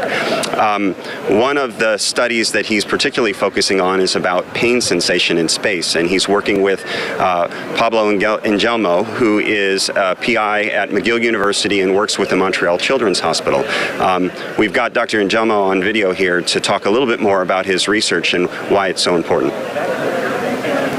I'm Dr. Pablo Angelmo. I'm professor of anesthesia at McGill University and director of the Edos Family Interdisciplinary Center for Complex Pain at the Montreal Children's Hospital.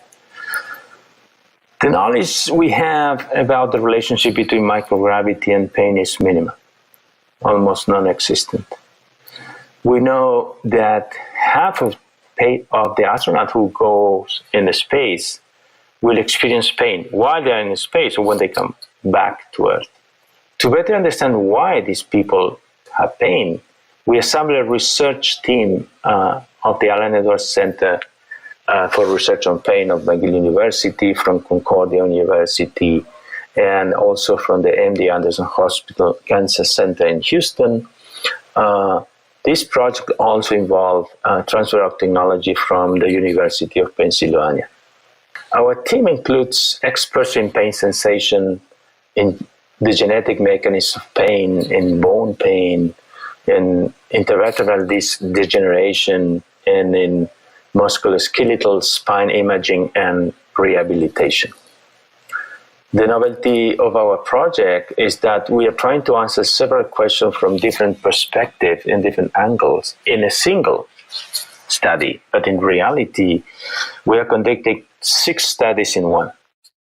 We are not looking just for the abnormalities in people who have pain, but we want to understand why some people get better after an acute insult, like microgravity. That happens every day in Earth.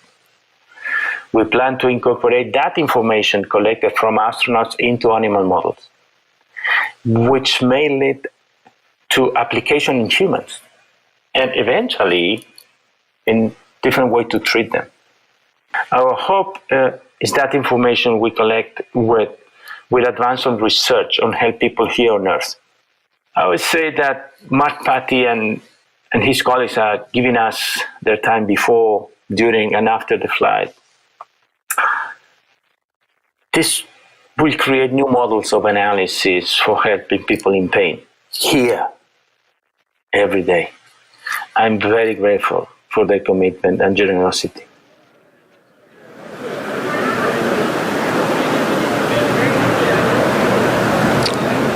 As Dr. Angelmo talks about, this is some really novel research. This complex package of work that he's put together is really setting out to understand more about the dynamics of short-term spaceflight and pain sensation in space. And the hope is, again, the things that we learn in space will play their way back into ground interventions that we can do that help people with pain on Earth.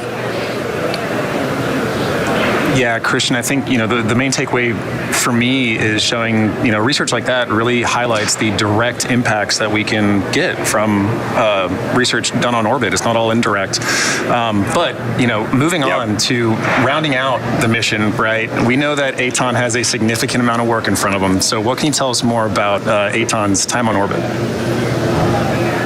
Well, Eytan has put together an impressive complement along with he has worked carefully and closely with the Ramon Foundation in Israel and the Israeli Space Agency. The focus of his mission, they've named their mission Rakia, which really loosely translates to sky or firmament, but it's really a package of research that spans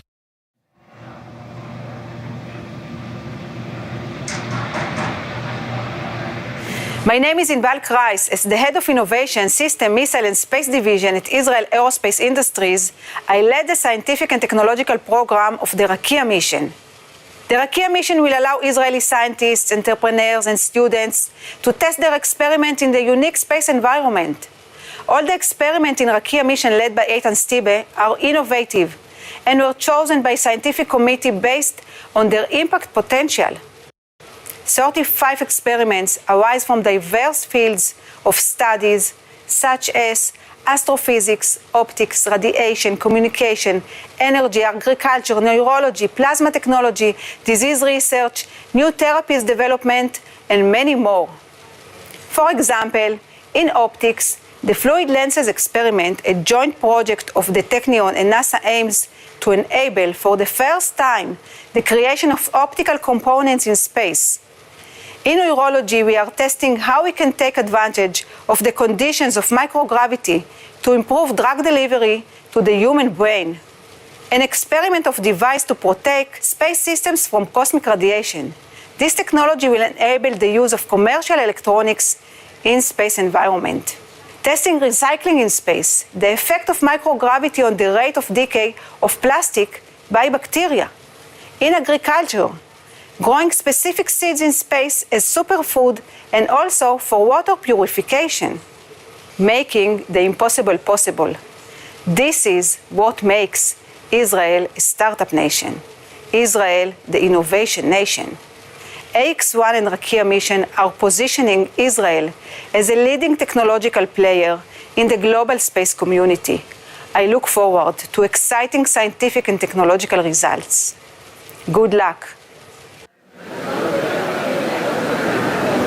The whole country of Israel is really excited about Eytan's mission, and I think for me what's most compelling about the Rakia mission is how it really is going to act as a catalyst for the innovation in country to really take advantage of new opportunities in space for both profit and discovery. And so we're really excited to move forward with this mission, and we're gonna really knock out a lot of science with Eytan. Yeah, certainly. It's incredible to think that so many of these new studies are being given time on station because of the efforts of this crew and Axiom Space. But beyond the specific studies we've just highlighted, there are several others that Axiom has been managing and will manage. Can you share with us a little bit more about these?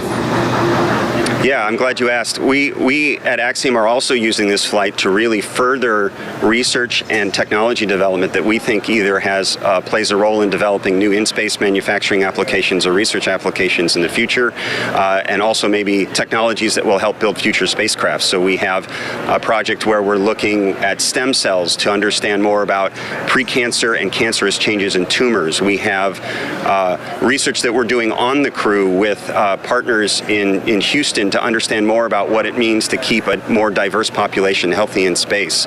We're flying some really cool technology that is autonomous and self-assembly of different panels in space that will ultimately play a role in building new spacecraft autonomously in orbit. And we're even flying a new technology that uses light to remove odors from the cabin, and probably super important on a mission like this where you're going to have 11 people on board for 10 days together. So a lot of different things that we're breaking out, and more that I can't even talk about here, but a lot that we're adding to the cruise mission that we have on orbit. Well, Christian, that's great to hear. Thank you for walking us through the scope of AX-1's research objectives. We're obviously going to be staying very, very well aware of these over the next few days. So, this crew's really setting the bar high and adding all the volume of science that's being conducted on board. Perfect. Thanks, guys. So as you can see there on your screen, the side hatch has been closed. The crew is now in the capsule. The door has been shut, so the closeout team did those final checks with the crew to make sure that they're ready to go to space today. So they closed the side hatch. They performed a leak check where they basically inflate a seal around the side hatch and hold it at a certain pressure for a certain amount of time and make sure that the seal is good. So that side hatch has been closed. The closeout crew and the suit technicians are still on the exterior, as you can see there on the left-hand side of your screen, and they are preparing to finish things up, and then we'll be stepping into comm checks with the crew and our ground teams here on the ground.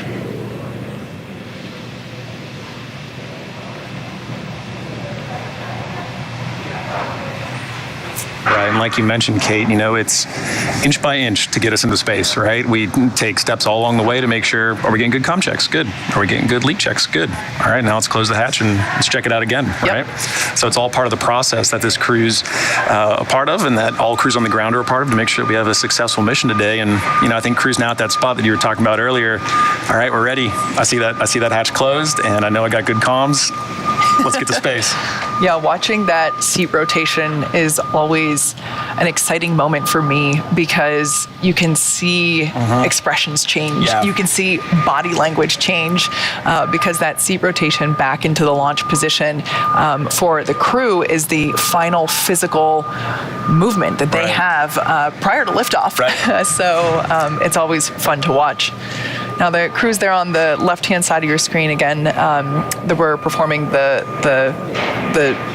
we're performing the leak check on the side hatch, and you can see the tablets there. The crew is using to follow along with the data that's coming in from that leak check, as well as just monitoring where we are in the closeout process. As I've said a couple of times already, everything is extremely well choreographed. Every step of the procedure is documented down to details like, make sure there's a Sharpie in the white room prior to crew's arrival to make sure that they can add their name to the wall of signatures that you see there. So everything is very well documented, and that's what the crew is tracking there on those tablets, our e-procedures, electronic procedures.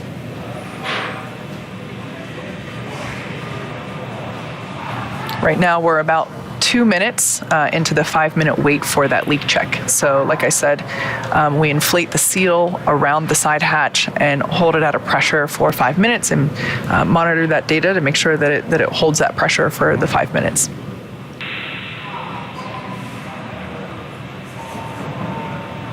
After this leak check completes, we will step into comm checks with the crew, and that's basically a how do I want to phrase this? A roundabout with the crew and all the ground systems to make sure that communication lines are loud and clear for the crew. Right, and followed by that, it's just marching down towards T0, right? We have, launch escape system checks being armed after that. Closeout team will depart, and the crew arm retracts, and we just keep working our way towards launch. Which now just about 1 hour and 50 minutes away. So once the leak check for the side hatch completes and the closeout team departs the white room and ultimately the tower, it's a lot of waiting for the crew. So it's a lot of excitement. Oh, the seats are rotating, it's happening, and then it's wait. Yeah, exactly. All right, well, and while we're waiting for those checks, let's take a little closer look at the crew again today. So serving as commander for this mission is Michael López-Alegría, or MLA, as you've heard some of us call him. He's a veteran of 3 space shuttle flights, 1 Soyuz flight, and numerous spacewalks. For side hatch leak check.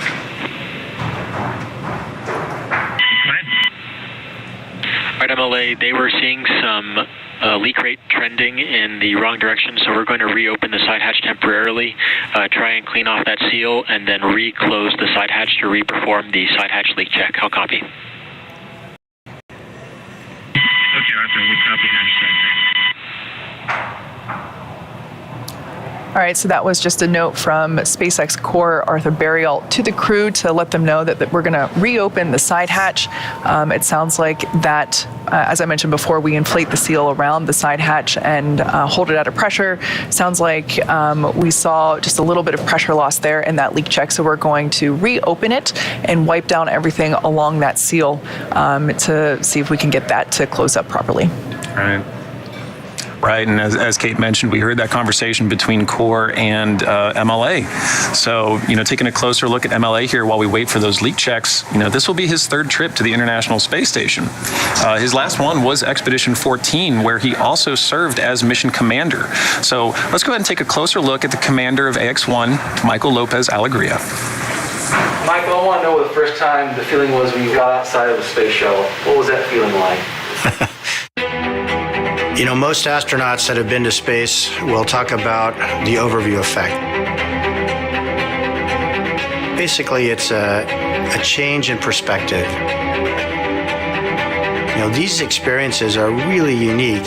So I'm trying not to set expectations for the crew because I really want them to have their own interpretation of what it's like. American spaceflight record done by former NASA astronaut Michael López-Alegría. 215 days in space, 213 of which were on the International Space Station. In 2004, I was assigned to fly a long-duration mission to the ISS.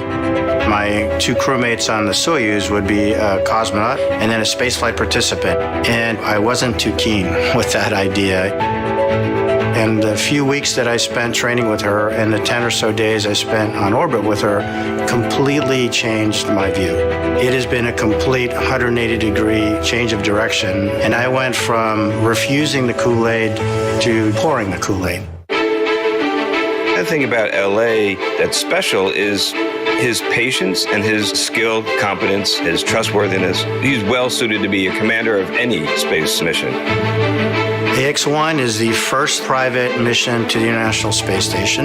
We are setting the standard for all future human spaceflight to the ISS, and we take that obligation very, very seriously. Our guys have been training for months, and they're trying to get a lot done, especially when it comes to scientific experiments and outreach. But I want them to really enjoy the experience, and I want them to come home with a big smile on their face. SpaceX training, it's like being a kid in a candy store. A new vehicle, love the human interface with it. It's a really exciting and inspiring place. He's feeling nostalgia already. Just by going through the training process and being back in the business of preparing for a space flight is something I know he's enjoying thoroughly. I've been involved with Axiom, which started out literally as a handful of people in 2016 to where it is today. I really tip my cap to all of the people here at Axiom. Hey, boss, don't screw up. I'm Michael López-Alegría, and I'm the commander of AX-1.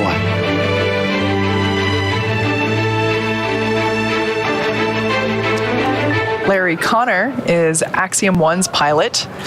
Larry's experience in piloting over 16 types of aircraft and multiple deep ocean dives sets him well for this role aboard AX-1. While on board, Larry will conduct numerous experiments in conjunction with the Mayo Clinic and the Cleveland Clinic. Here's a closer look at Larry Connor. Well, Larry, I always start with the big, broad question, why? Well, it's a big opportunity and a big challenge. And you're no stranger to extreme activities, right?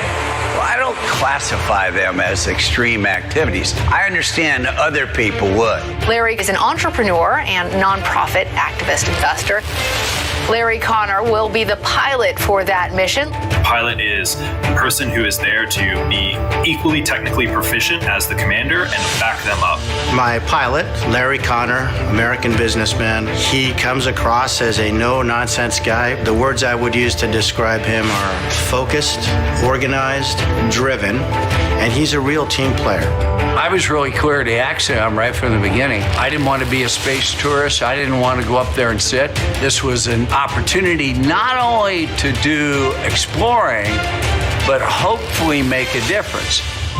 Well, Larry and the other astronauts are doing a couple of sets of studies, the one with respect to heart function, the other with respect to these fundamental aging processes. And the insights that we will get could help a lot of people with a lot of conditions, from childhood cancer survivors through to Alzheimer's disease. One of the things that Larry has been doing is he's been incredibly generous with helping support clinical trials, determining once and for all whether some of these interventions work. Our goal and our hope is to try to help revolutionize how we think about and how we serve and how we help people. He wants to do a good job. He's putting in the efforts to support his crewmates and just, make an example of what private spaceflight could be. I just wish the world were filled with people like him. He's generous and thoughtful, and I just can't think of enough positive things to say about him. You have to recognize all of the people up and down the line. They've simply been exceptional. We've got a really talented, committed, resilient group of individuals. Amazing things really are possible. I am Larry Connor, and I'm the pilot on AX-1.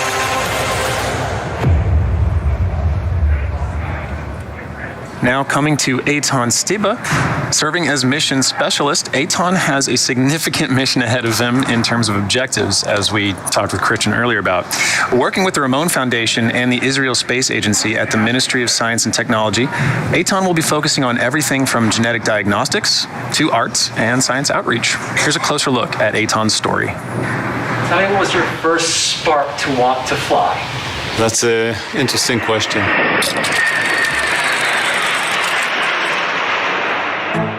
As a kid, I would close my eyes and dream that I was flying like Superman that I saw on TV.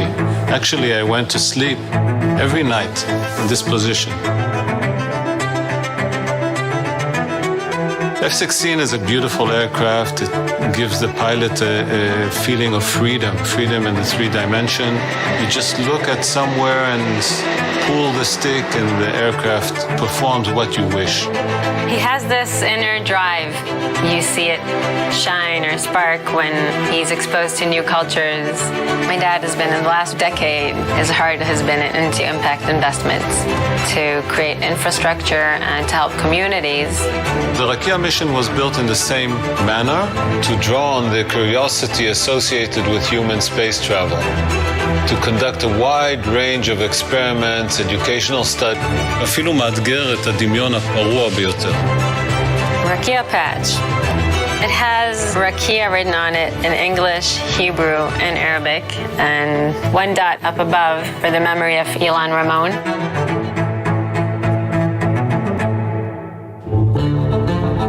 Even though Israel is a technological country, space is something that ignites a curiosity. It's unreachable, it's far away. One of my objectives in the mission is to change the sentiment in Israel about human space flight, to inspire children to look up to the sky and imagine things that are not possible and try to reach them. Engines full power. Liftoff. Thrust of Falcon 9 is like 2 squadrons of F-16s in full afterburner. That power is incredible. I sat inside the simulator of the Dragon, looked up and imagined how that would feel. I think it's going to be the most beautiful thing in the world, seeing this literally take off and seeing all the ideas and all the effort that has been done come to life. It's going to be beautiful. There is an African proverb that says, if you want to go fast, go alone. If you want to go far, go together. And I'm happy that so many Israeli entities and people can join this effort.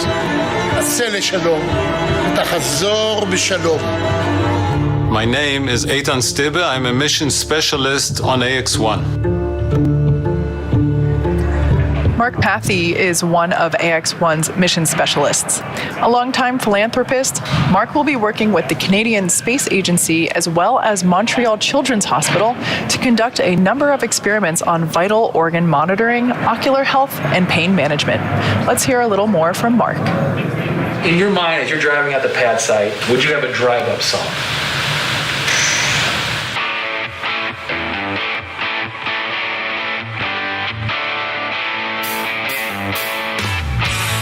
To get to that moment where I'm sitting in the seat, buckled in, and that countdown's beginning. 3, 2, 1.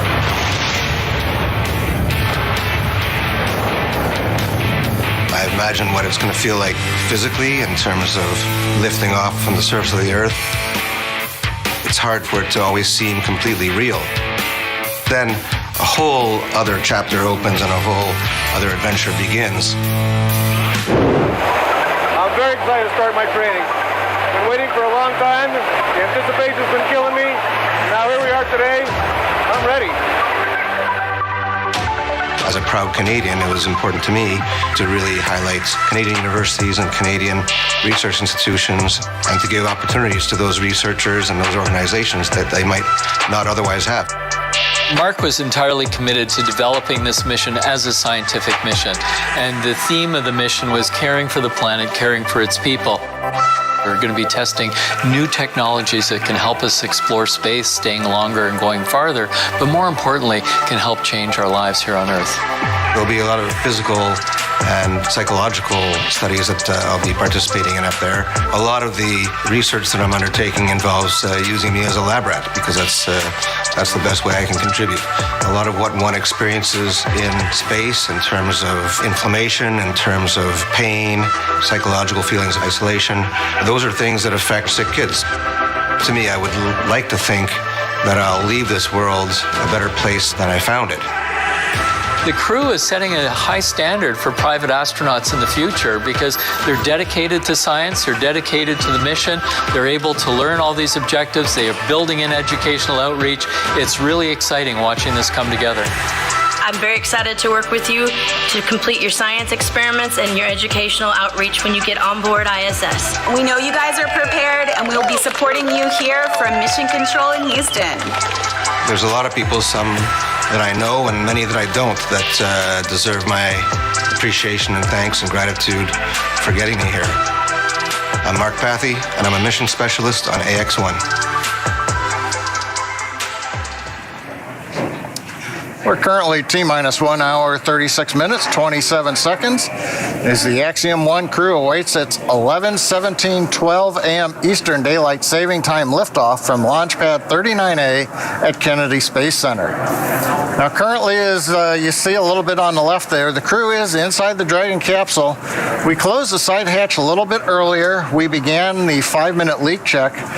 We stopped that. They saw a little bit of a leak, and they reopened the hatch starting about 12 minutes ago. You can see they're getting ready to close the hatch again. They cleaned the seal off. Nothing significant noted, but give it a good wipe. We're closing up, and then we'll try to repeat the leak check here very shortly. Once we get through that, we're also waiting to hear the crew perform communications checks with the Falcon ground team.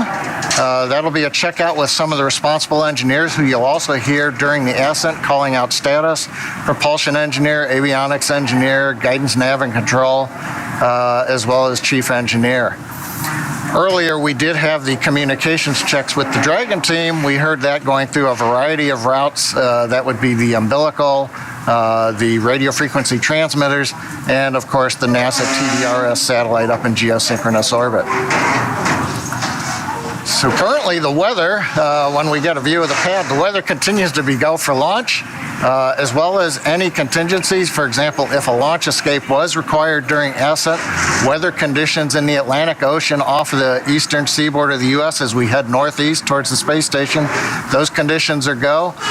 The upper altitude winds for Falcon 9 as we steer through the period of maximum dynamic pressure, those also look good right now. And of course, contingency splashdown locations that we would use in case the crew had to come back down out of orbit, they're also looking good. Now, coming up in about 35 minutes, that's when things start to get active on Falcon 9.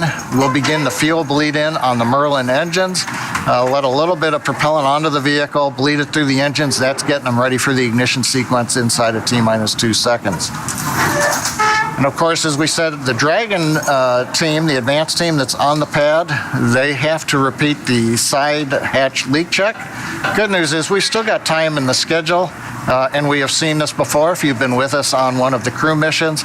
We also had a leak where we had to reopen the hatch, clean the seal, close it up, and then it passed. But that advanced team, once we get through that and we finish putting on the last covers for flight, deflate some of the seals, and get ready to get out of the pad, they'll leave the pad area and the crew access arm at T-minus 1 hours.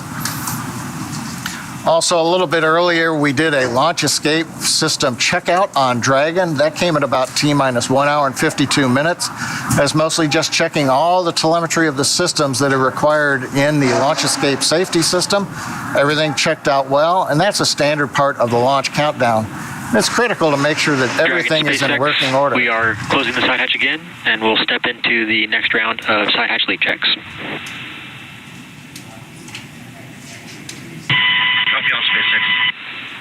And we've heard the call out.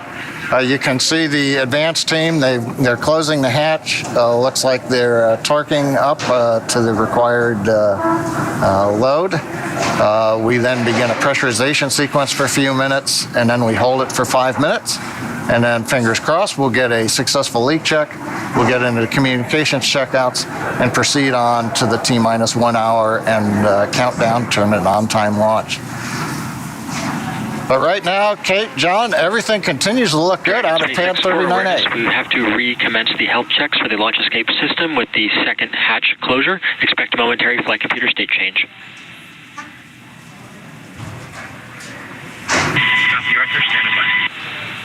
And one other update, you just heard the launch escape health checks. Those are the ones I said that we did about 20 minutes ago. You do them as you close the hatch. Now that we open it up, we close it again. They'll repeat that checkout. That just takes a minute to verify all the telemetry on the launch escape systems are still within specification. So everything continuing to go well at 39A other than working through a second hatch leak check. Fingers crossed that we'll see an on-time launch at 11:17:12 a.m. Eastern Daylight Saving Time.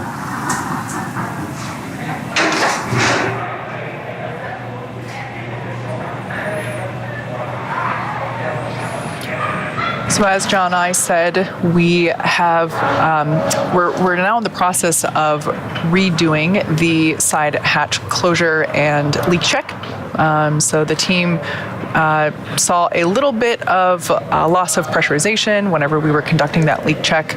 Not a huge deal, just reopen it. They wiped down the seal itself, didn't really know anything significant. So now they have reclosed it, and we're now reperforming that leak check.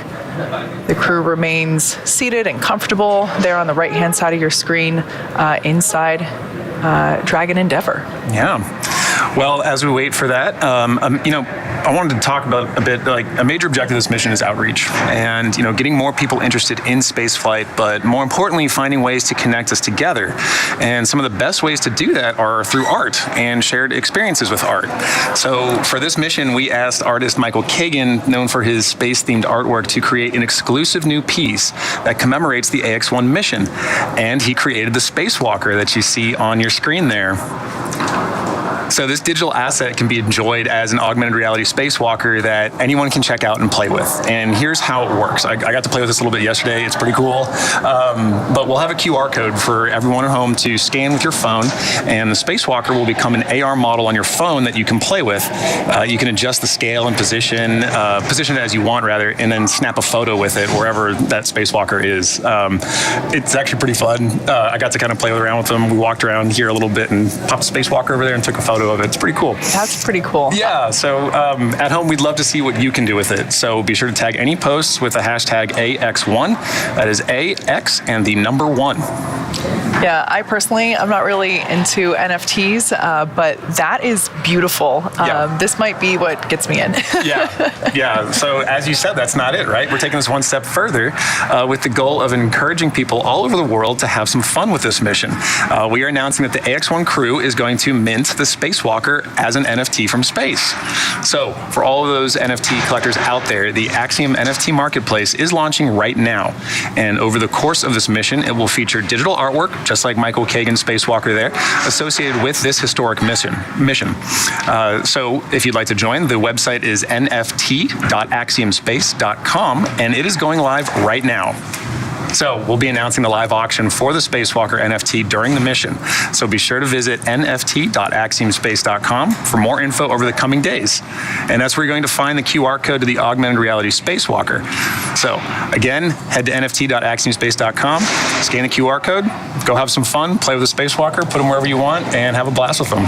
Super cool. Yeah. So just a quick check-in. You can see there Falcon 9 remains on the pad. We are continuing to count down to our liftoff at just under 1 hour and 30 minutes from now. As you can see on the right-hand side, the crew are in their seats, and the team on the left is conducting the leak check of that side hatch. For those of you that have just joined us recently, we did attempt to close the side hatch earlier, closed it, but when we performed that leak check initially, saw a very small loss of pressure there. So we reopened it, and then the teams wiped down the seal, inspected it. Didn't really know anything major, so closed it back up, and we're now performing that leak check once again. The process for that is basically we inflate the seal that is around the side hatch, and we leave it inflated for 5 minutes. We monitor that pressurization, and once it holds that pressure for 5 minutes, we get the green light. Yeah, and as John and I mentioned earlier too, it's not uncommon for things like this to happen, and that's why we have checks in place, and we have things like verifying end items, and that's a huge part of what the ground control team here plays is, verifying that those leak rates, like what you talked about. Are you holding leak rate for the right amount of time and at the right pressure, and what does your trending data look like? So, it's all part of the huge network of teammates on the ground that are supporting the mission and just making sure that every step along the way is safe. And Dragon SpaceX for post-ingress briefing.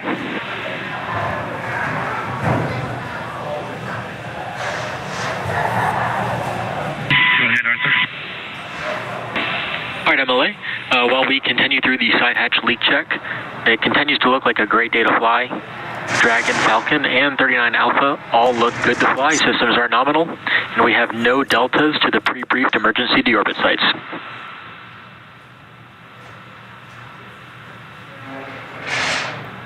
That's about as good as a report we could ask for, thanks.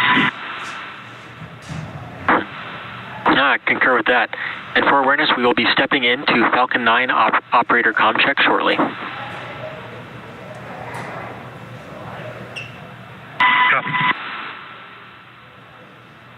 All right, that voice that you just heard was Arthur Berrialt, our SpaceX core, who basically is the primary communicator between the teams here on the ground and the crew.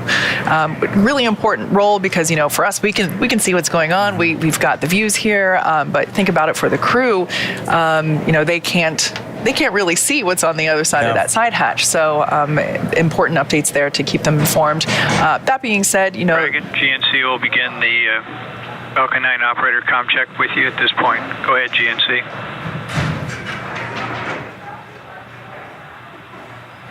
Dragon, GNC on countdown 1, comm check. You're live and clear, Cyrus, honey. GNC loud and clear. Stand by for comm check by propulsion engineer. Dragon, prop on countdown 1, comm check. Prop, Endeavor, you're loud and clear, Charles. Prop, loud and clear. Stand by for comm check with the avionics engineer. Dragon, avionics on countdown 1, comm check. Avionics, Endeavor, good morning, call. Avionics, loud and clear. Stand by for comm check by the ground segment engineer. Dragon, ground segment on, countdown 1, comm check.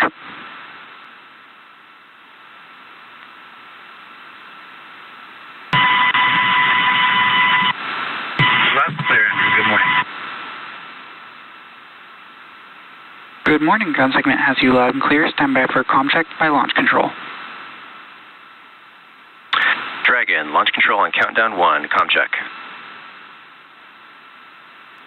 Launch control, Endeavour.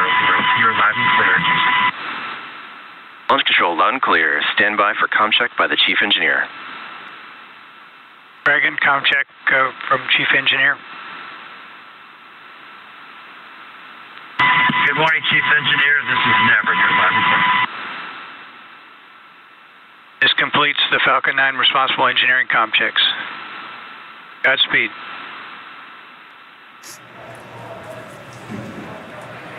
Thank you.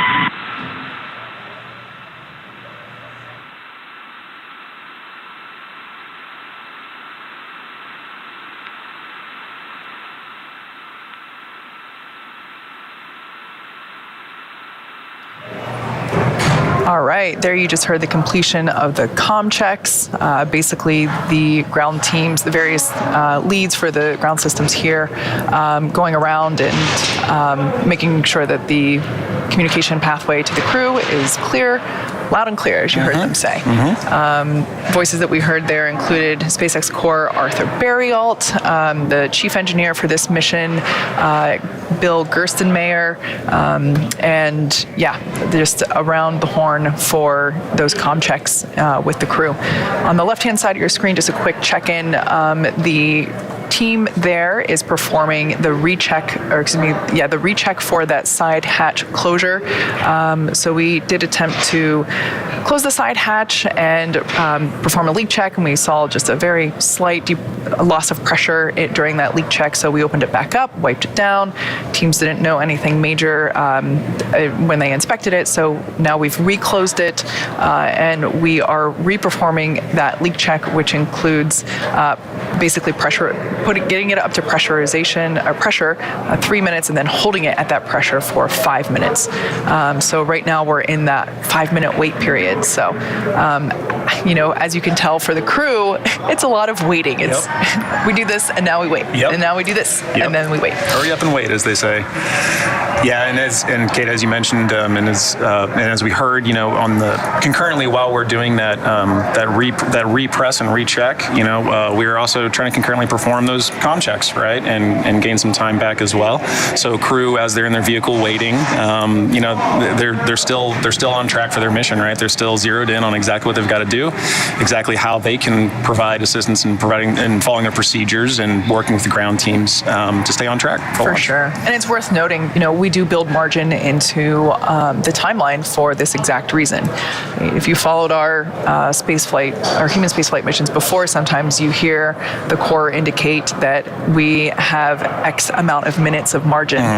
So yeah, for this exact reason, we do build in that margin. And as I said earlier, the countdown itself is what aligns all the various teams working to support the launch on the same timeline. So it's what makes sure that everybody syncs up. And so allowing us to, perform those comm checks while doing the repress and recheck, just making sure that all those teams are continuing to remain aligned. Yeah.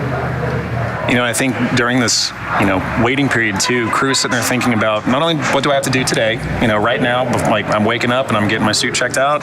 There's steps all along the way, and I can only imagine how they're thinking about what their mission is ahead of them, right? All of the work that we've heard that they're trying to accomplish on orbit, their objectives, they're sitting there thinking, how can I be the most effective I can be over the next 8 days, right? And so I'm just thinking about the things that they're bringing up there with them, right? Little mementos that they're bringing up there with them. We heard some interesting things, during their pre-briefing last week. Certain tokens and mementos of home that they're bringing up and what that means to them. It all plays a part of this mission. What kind of keeps them going through these waiting periods? Thinking about what am I going to do up there? What does this mean to me? What does it mean to the people back home? And they're just ready to get up there and start working towards those objectives.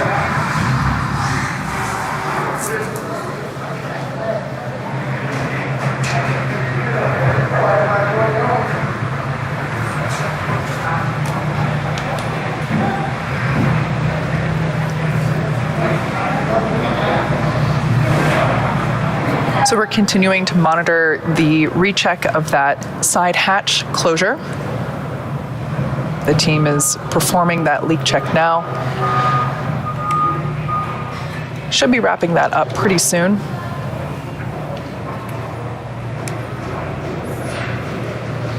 Once we get the leak check confirmed. Dragon SpaceX, good side hatch leak check. Good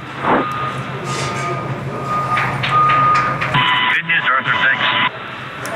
All right, great news there. Fantastic. You might have heard some clapping here. Yeah. I should mention, we're John and I here located at SpaceX headquarters in Hawthorne, California. I actually hear some beeping now. We are a live operations environment here in the rocket factory. Yep. So we're 1 hour and 18, just over 1 hour and 18 minutes until launch, and we're starting to see people gather and really, the excitement is starting to build, and just hearing the confirmation that that leak check was good, that side hatch is going to stay closed. The crew is, I think at that moment, as I mentioned before, the seat rotation, that's an exciting moment because it's like you're locked into the roller coaster and, here we go. And now hearing that side hatch is good, it's closed, and it's going to remain closed until they splash back down. So when the crew ingresses and egresses from the space station, they will use the forward hatch. So that side hatch now will remain closed until they return to Earth after splashdown. Right, that's a huge step forward in today's launch. So, in addition to the scope of the science and research and outreach being performed on this mission, AX-1 is also taking some time to better understand the role that food plays on orbit. A partner on this mission and a good friend of Axiom Space is Chef Jose Andres and the team at Think Food Group.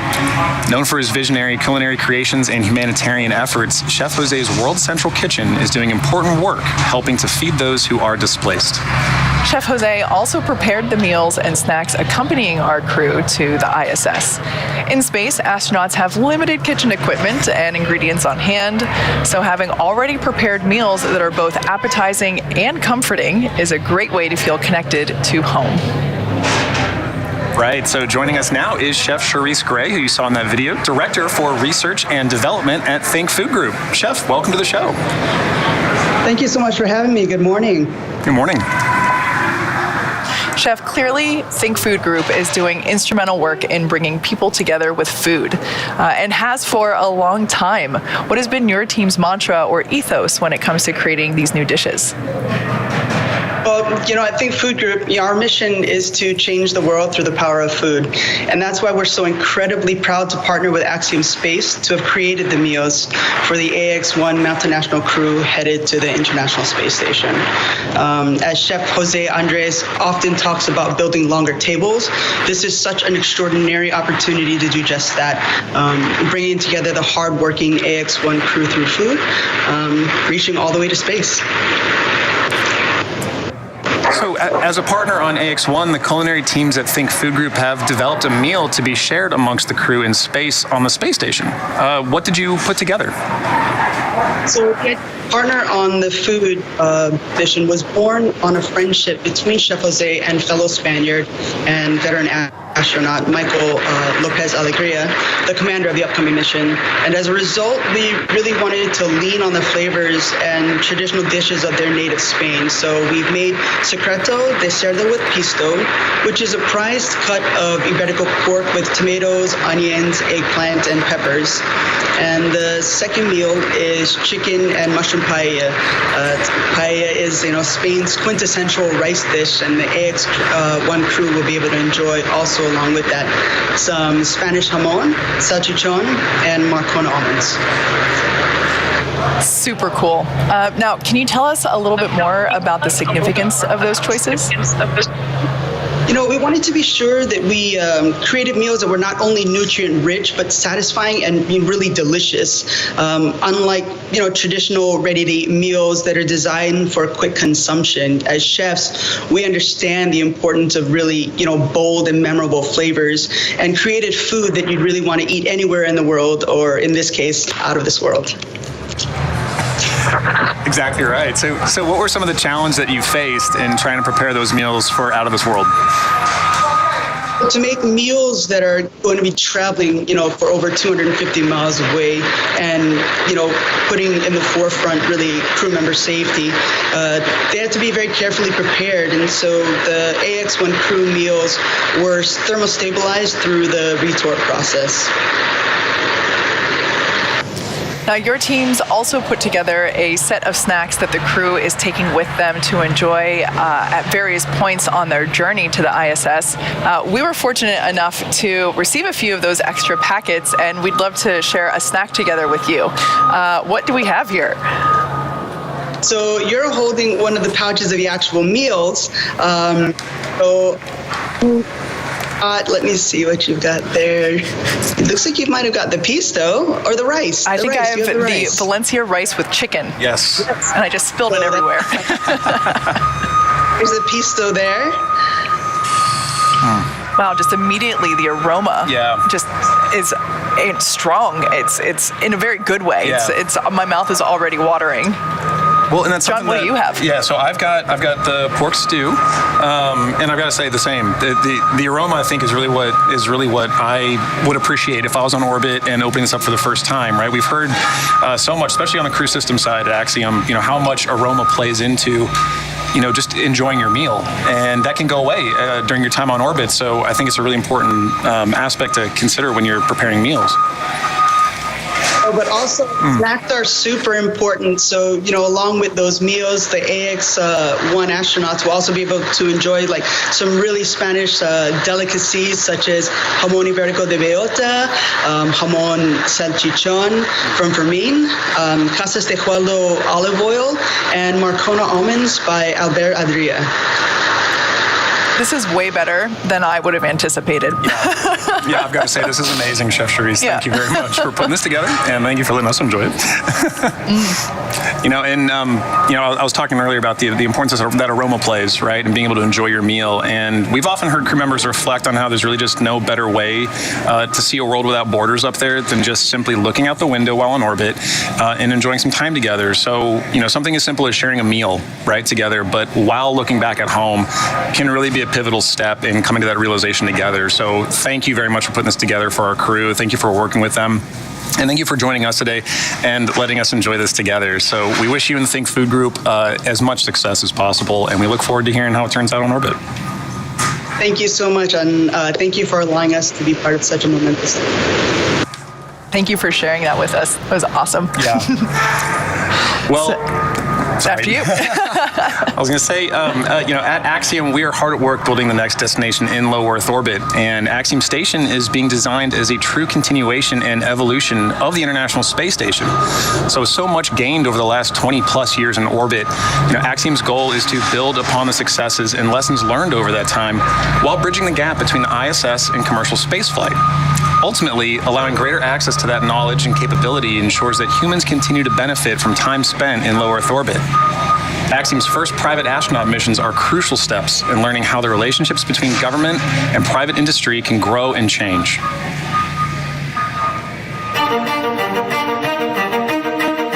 The International Space Station is really an amazing engineering achievement. In the last 21 years, there's been permanent human presence in space. We've slowly progressed from capsules and vehicles that visited for a short time to places like Skylab, where we ultimately did a 90-day mission back in the 70s.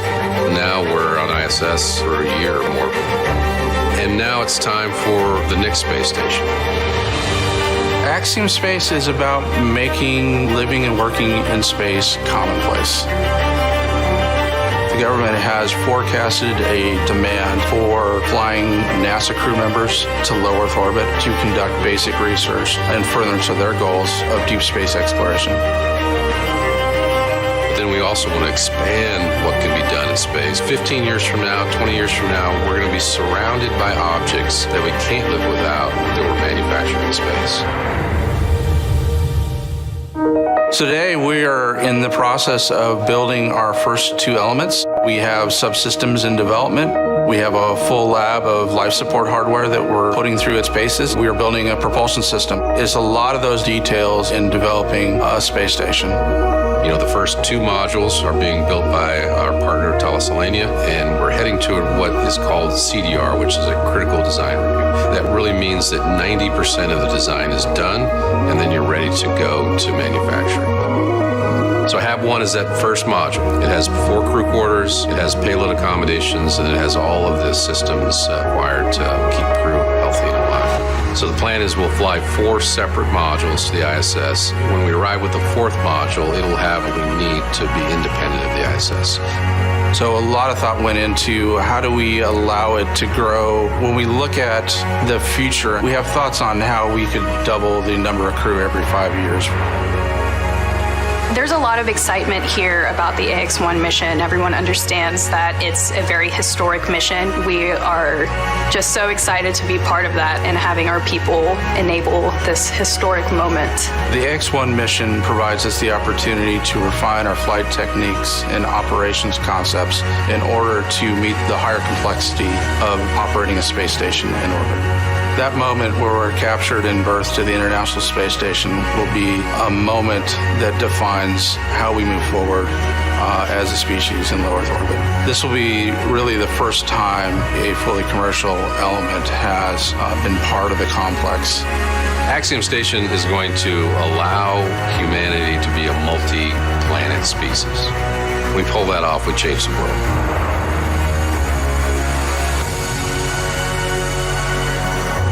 And speaking of growing and expanding opportunities in low Earth orbit, this Axiom mission adds to a story that began in 2003. In Israel, Eytan Stibbe is not just becoming the second Israeli astronaut in the country's history, but he is following on the legacy of Ilan Ramon. For Israel, this is a mission of peace and hope, and they have called this mission Rakia, which is a word that means the heavens or firmament in English. So to tell us a little bit more about the Rakia mission, we send you now to our good friends in Tel Aviv, Israel, who are actively monitoring today's launch efforts. Thank you, John and Kate, and thank you for joining us here at the Rakia headquarters in Tel Aviv. I'm Omri Doron, and together with me is the Israeli team of Rakia and its partners who have worked day and night to make this mission possible. Now, all joined together for this exciting launch of AX-1 to the International Space Station. Hundreds of thousands of Israelis are watching us from their homes. In Israel, we're at a very exciting moment. For the first time in 19 years, and for only the second time in our nation's history, one of our own will be in space again, Israeli astronaut Eytan Stibbe. Eytan is dedicating his journey to the Rakia mission. And what that means is that his time in space will be devoted to fulfilling the innovative ideas and creative dreams that were chosen by the people of Israel for Rakia. Every part of this Rakia mission has been developed in Israel with the goal to be impactful and innovative. For an Israeli child, this will be the first time to hear Hebrew lessons and demonstrations on the ISS. For Israeli scientists, artists, and educators, this will be a rare opportunity to perform their works in the unique microgravity environment with a home-trained astronaut. This will contribute greatly to international and Israeli research industries. Now, during the next 10 days, thousands will visit this venue and get to know the story of Rakia and AX-1. Here, our Rakia Mission Control Center will provide a unique opportunity for visitors to see behind the scenes of human spaceflight throughout Eytan Stibbe's Rakia mission. It is our hope that those who follow Eytan on his journey understand that the Rakia mission promotes professional collaborations and manifests values of peace, innovation, social responsibility, and sustainability. It strives to connect the people of Israel and the world to these values and inspire dreams of possibility, because no dream is beyond reach. Now, as we close from Tel Aviv, I'd like to present a short movie that will further highlight the significant efforts of the Rakia mission.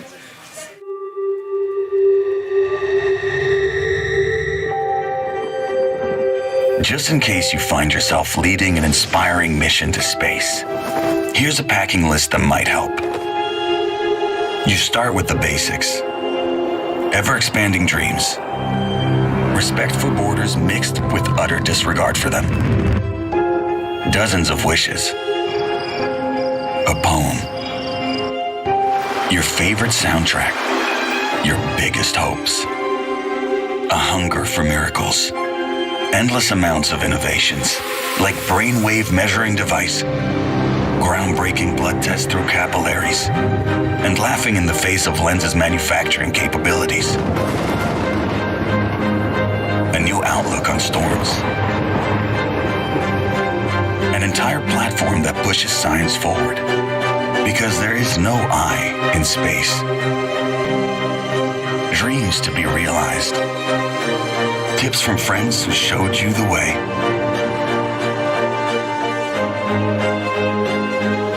Two ounces of inspiration. Your inner child. Because the one thing that's more important than to travel light is to make sure travel enlightens an entire generation. Thousands of schools that joined the mission. Your nation's brightest young inquisitive minds. A sense of humor. A prayer just in case. A few words of wisdom. 306,757 to be exact. And another 4 to be exact. Amazing partners, local and foreign. And a big thank you to those who made it possible, or just a big.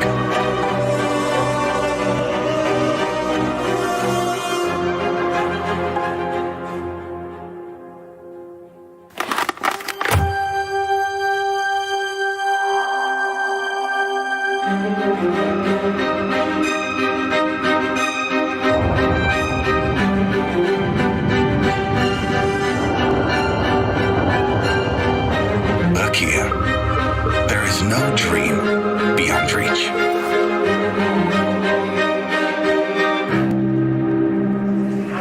We're just over 63 minutes away from launch. Everything continues to go well out at Pad 39A for the Axiom-1 mission flight to the International Space Station. Right now, Falcon 9 team is in the middle of the fuel bleed through the Merlin engines. That's going well. We've also done checkouts on the first and second stages. We're doing some final data checks. That's also looking good. Up on the Dragon capsule, you can see the crew access arm. The seal from the white room has actually been deflated. You can see it's pulled away a little bit. We're getting ready for the advanced team to leave the pad at about T-minus 1 hour. So they're on track right now to close out. We did have a good side hatch leak check. And so we're doing just the very last steps to get the capsule ready for flight and then leave the pad. And of course, in the background, as you can see on the monitors or on your screens, it's blue skies over Kennedy Space Center, Pad 39A. Weather's looking good, both in the local area, as well as when we head northeast towards the space station, the ascent trajectory looks good. So at T-minus 1 hour and 2 minutes, all systems are go.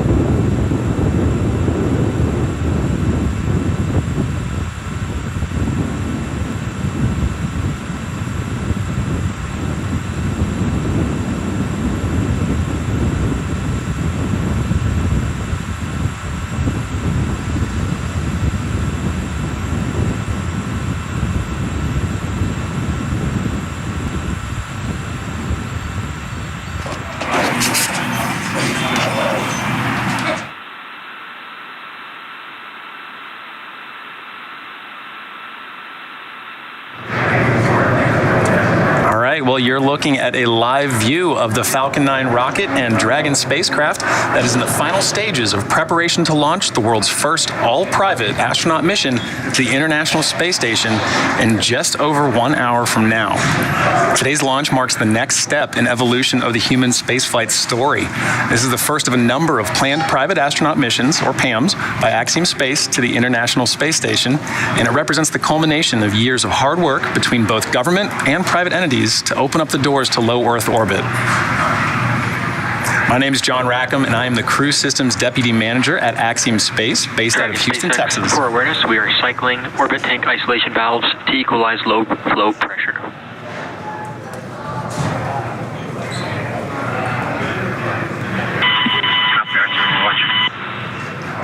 All right, just some back and forth there between the crew and the core. My name is Kate Tice. I'm the Quality Systems Engineering Manager here at SpaceX headquarters in Hawthorne, California.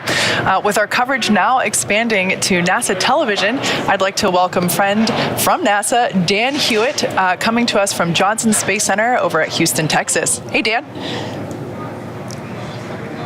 Hey, Kate, great to see you and the Johns. We're excited to join and get this milestone mission off the ground. Liftoff time is still holding, for 11:17 a.m. Eastern Time, and currently tracking no issues with Falcon 9 or Dragon. The range remains green, and as you can see there with that shot, the weather is definitely cooperating. Yeah, it's a beautiful day for launch. What a gorgeous shot. Now, over the last 3 hours, Axiom astronauts Michael López-Alegría, Larry Connor, Mark Pathy, and Eytan Stibbe donned their SpaceX suits in our new suit-up room, and were then transported to the pad where our crew entered the SpaceX Dragon spacecraft that you see there live on your screen. Right, and since arriving at the spacecraft, our crews were helped by the closeout engineers or advanced team to get into their seats, attach their suits to special umbilicals that provide breathing air and a communication link to Dragon systems. And at that point, they conducted successful leak checks and communication checks with the core here in Hawthorne, which is the person dedicated to speaking directly to the crew throughout the mission. The closeout team then sealed the hatch, which also gets its own leak check. Unfortunately, that leak check didn't pass the first time, so we opened it back up, wiped it down, and performed that leak check again. And that second one was good. So that leak check is closed. Or excuse me, that side hatch is now closed. Moments from now, the closeout team will depart the pad while weather operators kick off their final check on wind speeds at the pad before the final go, no-go for launch. But before we get to that final go, no-go, the SpaceX team will do an internal poll, making sure conditions are ready with Falcon 9, Dragon, the crew, the range, and the weather. Let's pause now and watch watch the closeout crew as they finalize their preparations there on the pad.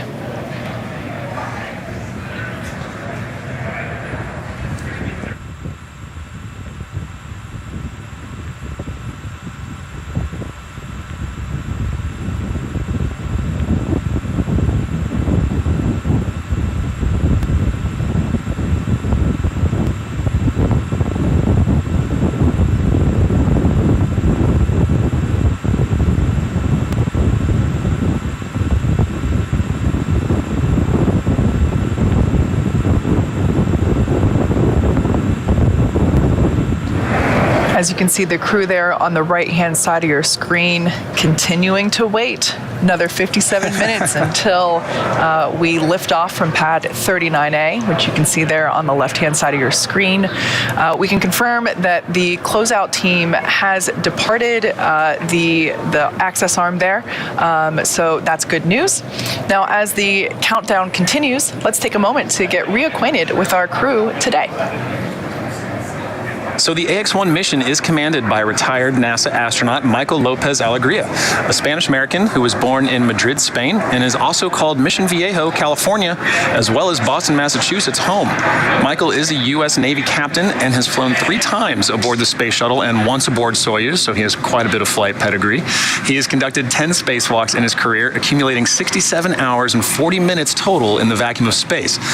Both of these landmarks are NASA records. In 2021, he was inducted into the Astronaut Hall of Fame. You might hear us call him MLA a few times around here, so if you like acronyms, here's a new one for you. The pilot for AX-1 is Larry Connor from Dayton, Ohio. Larry is an entrepreneur, nonprofit activist, investor. He's won aerobatic flying competitions and has summited both Mount Kilimanjaro and Mount Rainier. Through AX-1, he'll become the first private pilot to reach the ISS. He'll also become the first human to reach Dragon both... SpaceX, you are go for section 6 of 4.100. When ready, report go for launch. That's in work, SpaceX. All right, so just some back and forth with SpaceX core Arthur Burial and the crew, continuing to work through our procedures. Ultimately, next check will be to make sure that the crew inside Dragon Endeavour are go for launch. Yeah. Back to our pilot, Larry Connor. As I said, he will also become the first human to reach both the deepest ocean depths and enter the bounds of outer space within 1 year. That's just crazy to me. Larry has been actively involved with the Mayo Clinic and the Cleveland Clinic for many years, helping to understand the effects of aging. This mission will add a new dimension. Go for launch.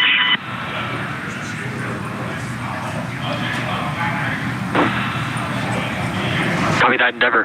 Crews, go for launch. All right. So that is fantastic news. That's basically 4 thumbs up inside Crew Dragon right now. So really good news there. Yeah. So continuing out our crew, moving on to Mission Specialist 1, Eytan Stibbe will become the second Israeli ever to fly to space. In many ways, today's mission is a return to flight for the nation of Israel after the Columbia tragedy in 2003. Eytan served for more than 4 decades as a fighter pilot in the Israeli Air Force, where he received the Distinguished Aviator Medal, and today he is an impact investor and philanthropist. In collaboration with the Ramon Foundation, the Israel Space Agency, and the Ministry of Innovation, Science and Technology, and the Ministry of Education, Stibbe will fly to the ISS under the Rakia banner and the maxim, "There is no dream beyond reach." During his time on the ISS, Stibbe will facilitate scientific experiments, educational outreach, and one of my personal favorites, artistic activities. Mark Pathy is an entrepreneur, investor, and philanthropist, as well as mission specialist number 2 on this AX-1 mission. Pathy is currently the chief executive officer and chairman of Montreal-based Maverick, a privately owned investment and financing company he founded that focuses on innovation and social impact. As a strong believer in the importance of philanthropy, Pathy is a member of the boards and executive committees of the Montreal Children's Hospital Foundation, Dans LaRue, and the Pathy Family Foundation. Through the AX-1 mission, Pathy will become Canada's second private astronaut and the 12th Canadian to go to space. All right, well, you've seen the vehicle, you've met the crew, you've heard some good calls on our way to launch, and we're just within the hour. So let's send you over now to NASA's Johnson Space Center, where Dan Hewitt is following the launch prep from Mission Control in Houston. Dan, over to you. Hey, thanks, John. And the team behind me flying the space station, the crew on board, they're ready to get this first private astronaut mission off the ground. Back in 2019, NASA took steps to open the station up for business, issuing a directive to enable new commercial activity on board, including private astronaut missions. And all of this is done with the goal of building a robust economy in low Earth orbit. Now, why does NASA want to do that? Well, we're very aware that there is untapped potential in that space just outside of our atmosphere, and low Earth orbit can be a first step towards unlocking limitless possibilities. On this July 20th, 1969. That's one small step for man, one giant leap for mankind. Greatness. Boy. Okay, we're going to be busy. Cannot always be seized in a moment. Sometimes it requires a first step, a step into the unknown. Not knowing the path, but understanding the goal. Believing that the first step leads to greatness. We've touched the sky, believing it will lead to new worlds. We've left our home, believing in a brighter future. We've come together, believing in shared goals. We've stayed and learned, believing in benefits for all. We take the first step time and time again because we've witnessed its benefits and believe in its potential. So we're expanding and enabling this step for others, to push humanity further as we prepare for the next giant leap. We'll always need this first step. We're here to stay. And now is the time to join us.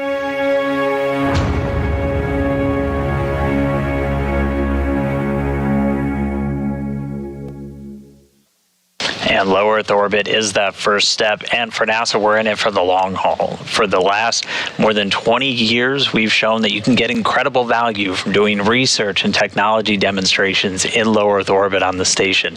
And along the way, we've continually increased our work with commercial organizations, flying research, payloads, entire facilities, experiments, and working with U.S. companies to fly cargo and crew to the station, the latter of those laying the groundwork for the mission we're seeing about to launch today. And we're continuing to look ahead onto the horizon, working with companies like Axiom and others to get a jump start on developing new destinations in low Earth orbit where future astronauts, and not just those from NASA, will be able to go and explore and do research just outside of our atmosphere. So we've got our sights on the horizon, and our ultimate goal is for NASA to become one of many customers in this new economy in low Earth orbit as we set our sights on deep space exploration, heading back to the moon and beyond under the Artemis program.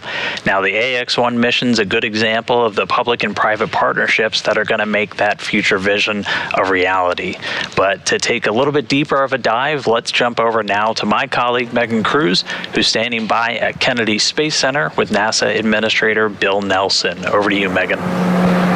Good morning to you, Dan, and good morning, NASA Administrator Bill Nelson. Great to have you here, as always. Good morning. Well, I wanted to talk to you because we know that one of NASA's goals has been to enable commercial efforts in space. With today's Axiom-1 mission, the first all-private crew to the International Space Station, what does today represent for the agency? We're taking commercial business off the face of the Earth and putting it up in space. And that's one of our main programs now, because we want to get NASA out of low Earth orbit and go explore the heavens. We want to direct our energy and our resources to do that, because we're going back to the moon and we're going to Mars. And so we want, for example, we're going to continue the space station for another 8 years. Yep. We want to have commercial space stations. NASA wants to become the ability to lease space on a commercial space station instead of having the responsibility of the space station. Yeah, let's talk a little bit more about that, because I know that we've seen success with commercial cargo missions, commercial crew missions. Are commercial stations next? Indeed. Well, that's what we're doing today. We are bringing a commercial company to our ISS. We are then going to have them attach a commercial module to the International Space Station. And then we're encouraging the building. We've got initiatives out there in private industry right now to build a commercial space station. And then all of our international partners on the space station, we're taking with us out into, for example, lunar orbit. The Gateway, which is like a space station in lunar orbit, is going to be a number of nations landing on the moon. We're going to have other nations participate as well. Yeah, it seems like there's a lot of partnerships going forward with NASA to accomplish some of the big goals that we have. Well, as it should be, because our program is internationally, and when we go to Mars, there's going to be a delegation from planet Earth. Mm-hmm. Are you excited for today's launch? Oh, is the Pope Catholic? Yes. Well, thank you so much, Administrator. I really appreciate you being here, and I hope you enjoyed today's launch. Thanks a lot. All right, back to you guys at Hawthorne. We're at T-minus 46 minutes, 10 seconds. We've just heard from the SpaceX launch director. Brief the CE or LD, and they will approve aborting the countdown. For urgent issues affecting the safety of the operation, operators shall call hold on the countdown net. Launch control will abort the launch auto sequence and immediately proceed into launch abort. At T-minus 10 seconds, launch control will be hands-off and relying on automated abort criteria for the remainder of the count. Operators advise the launch director whether structural breakup or fire is imminent occurring per Dragon manual escape flight rules. For those operators in firing up 4, in the event of a fire alarm, key operators noted in 57.83 will remain at their post while the alarm is evaluated. In the event that personnel safety is threatened, evacuate to the south-facing emergency exit, which leads directly outside. Firing group 4 and MCCX will go into a sterile cockpit, and lockdown for the duration of the time the launch escape system is armed. Launch control at this time. You may proceed with arming the crew arm for movement. Over that, arming crew arm for movement. T-minus 45 minutes and counting. You've just heard the SpaceX launch director give the final execution instructions to the launch team. Access arm retraction started. We're ready for propellant load. That'll begin in about 10 minutes. Before that, we've got crew access arm to retract happening now, and then arming of the launch escape system. Everything continues to look good for an on-time launch of Falcon 9 with Axiom-1 mission.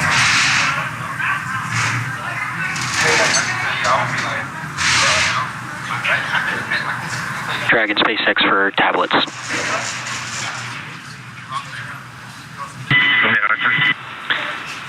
As we prepare to step into LES arming, I need you to verify that the elastic bands are over the corners of all of the iPads in the vehicle.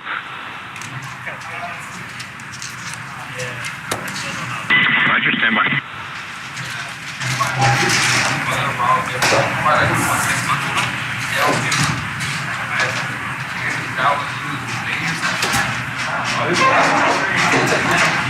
SpaceX Endeavour, Arthur, I can confirm that the elastic band on the cycles are around the tablets and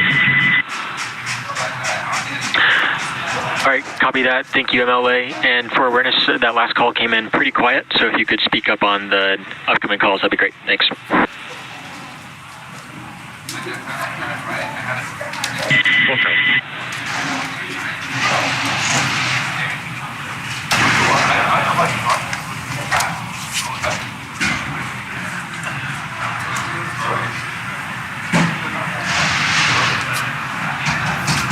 The other guy only had one day, like,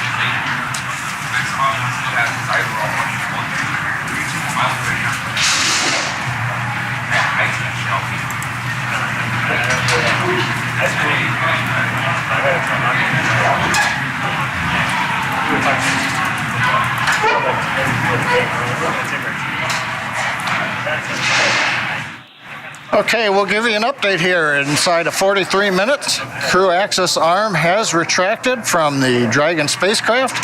Next up, we've got launch escape system arming. And then at T-minus 45 minutes, or T-minus 35 minutes, we'll begin loading propellant onto the Falcon 9. So right now, Falcon 9s go, Dragons go.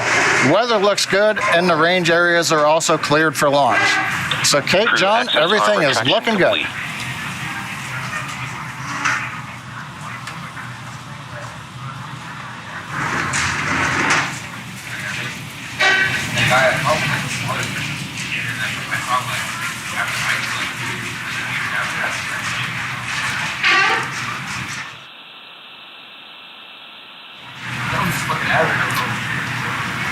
Inside of 42 minutes, everything continues to go well. Waiting now for launch escape system arming.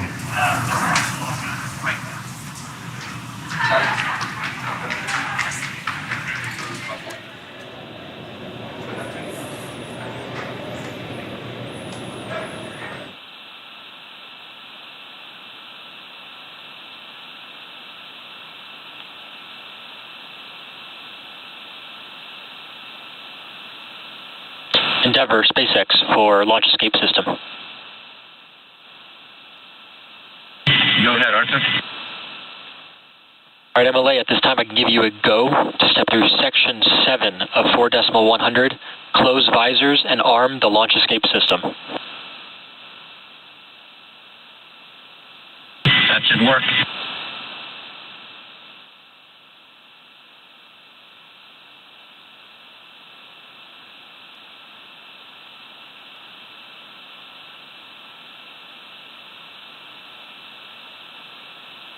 SpaceX Endeavour, visors are closed. We are arming the launch escape system.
Dragon, SpaceX. Launch escape system is verified armed.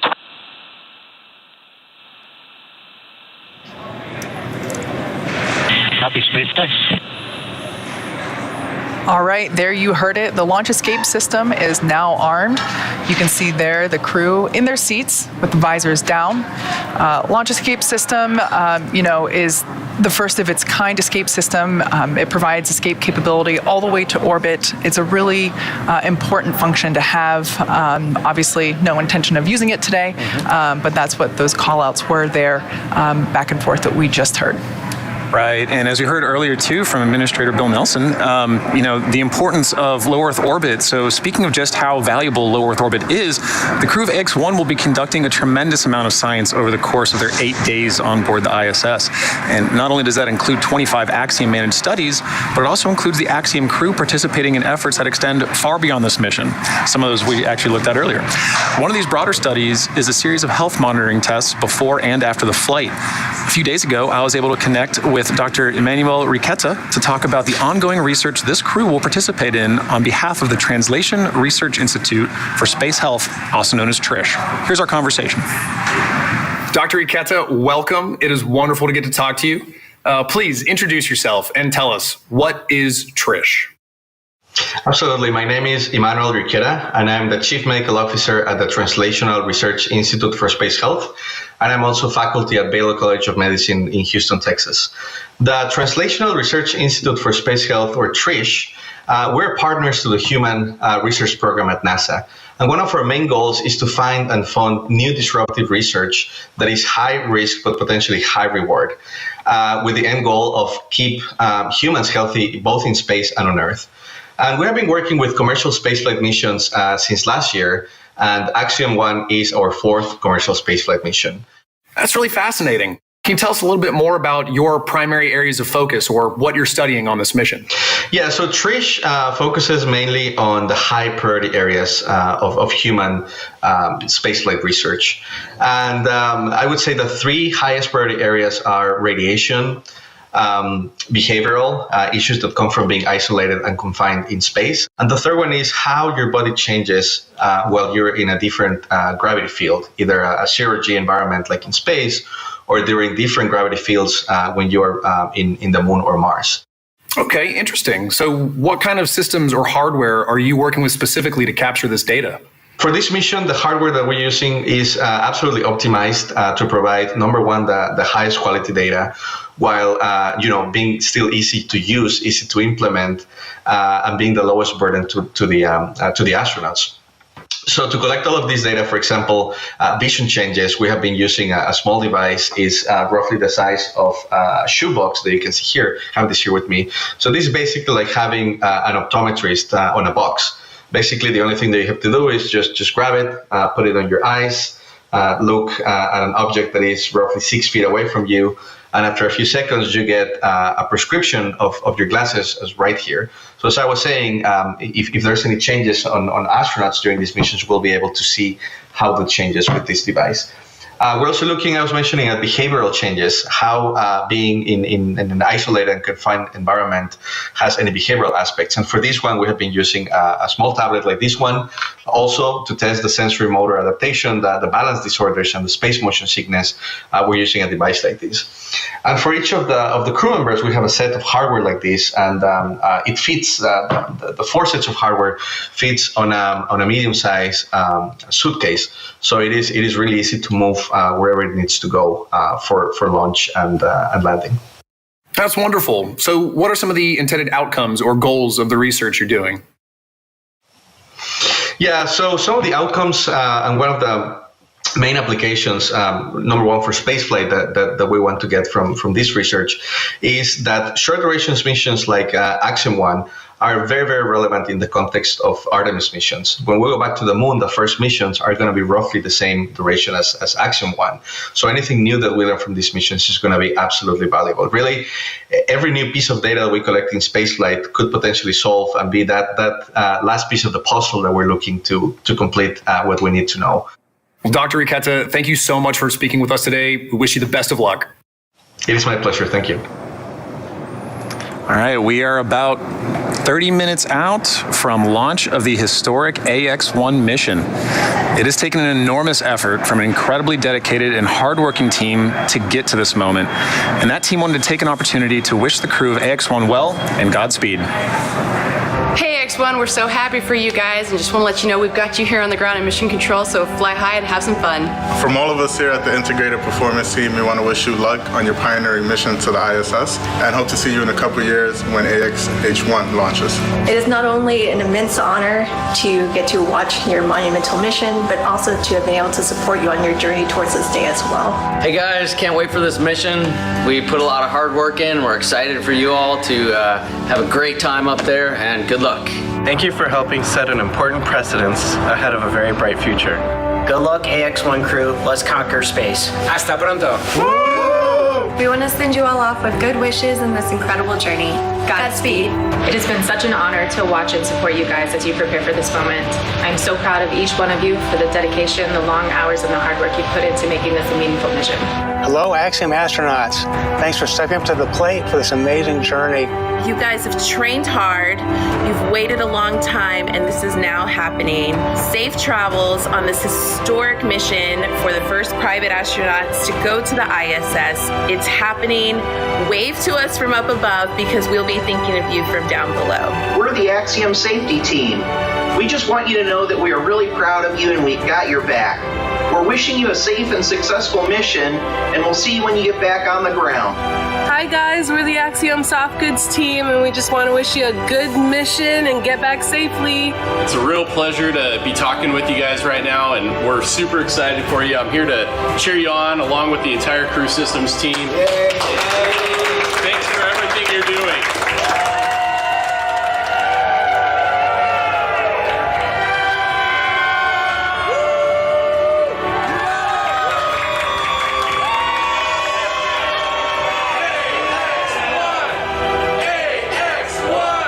I wish you all the very best, the greatest of success, and the most fun and the most challenging, interesting thing in your life. Go big and enjoy your time on the ISS. We'll see you back on the ground. Hey guys, I am so proud of the Axiom-1 crew. It's so fun to be a part of something bigger than you and to contribute. Most important thing to remember, guys, take some time to look out the window and appreciate where you are. It's space.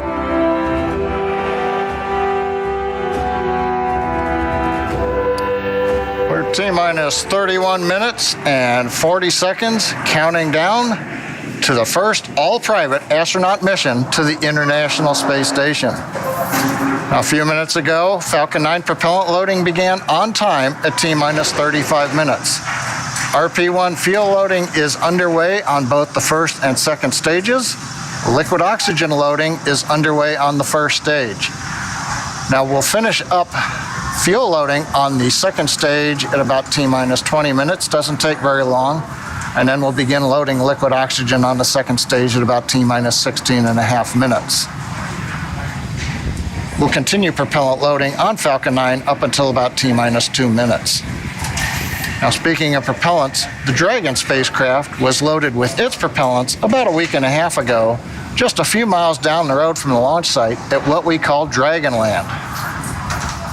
In order to fly, Dragon needs a fuel and an oxidizer. Start of stage 1 cryohelium loading. For the fuel, we use monomethylhydrazine, or MMH, and nitrogen tetroxide, or NTO, for oxidizer. Now, together, these propellants feed the Draco engines that will maneuver Dragon on orbit, changing its attitude, raising its orbit to get to the space station. But that propellant also serves a second purpose, and that would be to use in the 8 Super Draco engines that would power the launch escape system in an escape scenario. But right now, on pad 39A, nice view of Falcon 9 with Dragon there. You can see the crew access arm has retracted away from the Dragon spacecraft. The 4-person crew is inside Dragon right now. The launch escape system is armed. Propellant is going into the Falcon 9. So since we are at this stage with the launch escape system armed, that means the 8 Super Draco engines inside the Crew Dragon are ready, if needed, to launch the capsule away from the Falcon 9 rocket in an instant, should there be any kind of emergency associated with the rocket or the pad. We have the ability to use a launch escape system right now if it was needed. A couple other status items. Weather, as you can see, looks good. Probability of violating the launch commit criteria is less than 10%. The only thing we're watching is wind gusts, but we believe, having seen the wind for the last several hours, everything continues to look good. That should not be an issue. Weather is also good in the Atlantic Ocean should we need to use a launch escape splashdown site for the Dragon capsule. We've also got upper altitude winds we've been checking out. Balloons have been released by the range here recently. We continue to look good for upper altitudes as Falcon 9 flies through the periods of maximum dynamic pressure. And finally, on the range, of course, we have cleared the danger areas, the hazard, the caution areas. Everybody's out of there except the 4-person crew up in the Dragon capsule, very top of the rocket you can see in the picture. So coming up, T-minus 28 minutes, 30 seconds, everything continuing to look good on Falcon 9 with Dragon for the Axiom-1 mission. Let's take a moment now to get acquainted with the vehicles that you see there on your screen. That's a live view of Falcon 9 with Dragon, our spacecraft on top. Falcon 9 rocket is a rocket, Falcon 9 rocket with the Dragon spacecraft on top together stands about 215 feet, which is almost 30 feet taller than the Leaning Tower of Pisa in Italy, which is 183 feet. Falcon 9 is a reusable 2-stage liquid-fueled rocket, which means that it's kind of like 2 rockets in one, the first stage and the second stage. Very cool. So talking a bit about that first stage. The first stage is the bottom 2/3 of the vehicle that you see there. Has that nice patina. It's been reused a little bit. It's covered in soot from a previous mission. That first stage is responsible for accelerating Falcon and Dragon through the Earth's atmosphere and into space. To do that, it has 9 Merlin engines at the bottom of that first stage. Prior to liftoff, the Falcon 9 first stage is loaded up with nearly 1 million pounds of fuel and liquid oxygen. And the Merlin engines on the first stage are optimized for sea level. These achieve 190,000 pounds of thrust during ascent and descent. The first stage accelerates the vehicle through the Earth's atmosphere into space and then separates the rest of the rocket at about 2.5 minutes into flight. From there, the first stage will do what no other orbital-class rocket in the world can do. It'll make its way back to Earth and target a landing on our drone ship, a shortfall of gravitas, which you see there on your screen. The seas look great. The blue skies, I don't think it could be any more picture perfect. No, it's like a desktop right there, I think. Our drone ships are essentially autonomous, powered spaceports that allow our rocket to land over the ocean. For reference, our drone ships are equivalent to the size of a football field. So while it may have looked kind of small on your screen, they're actually pretty ginormous in real life. It's got to be to hold a rocket, right? As mentioned previously, Falcon 9 is a 2-stage rocket. It's 2 rockets in one. Above the first stage is the second stage. Now, the second stage has a single Merlin vacuum, or MVAC, engine, which ignites after the first stage separates. Cryo-helium loading.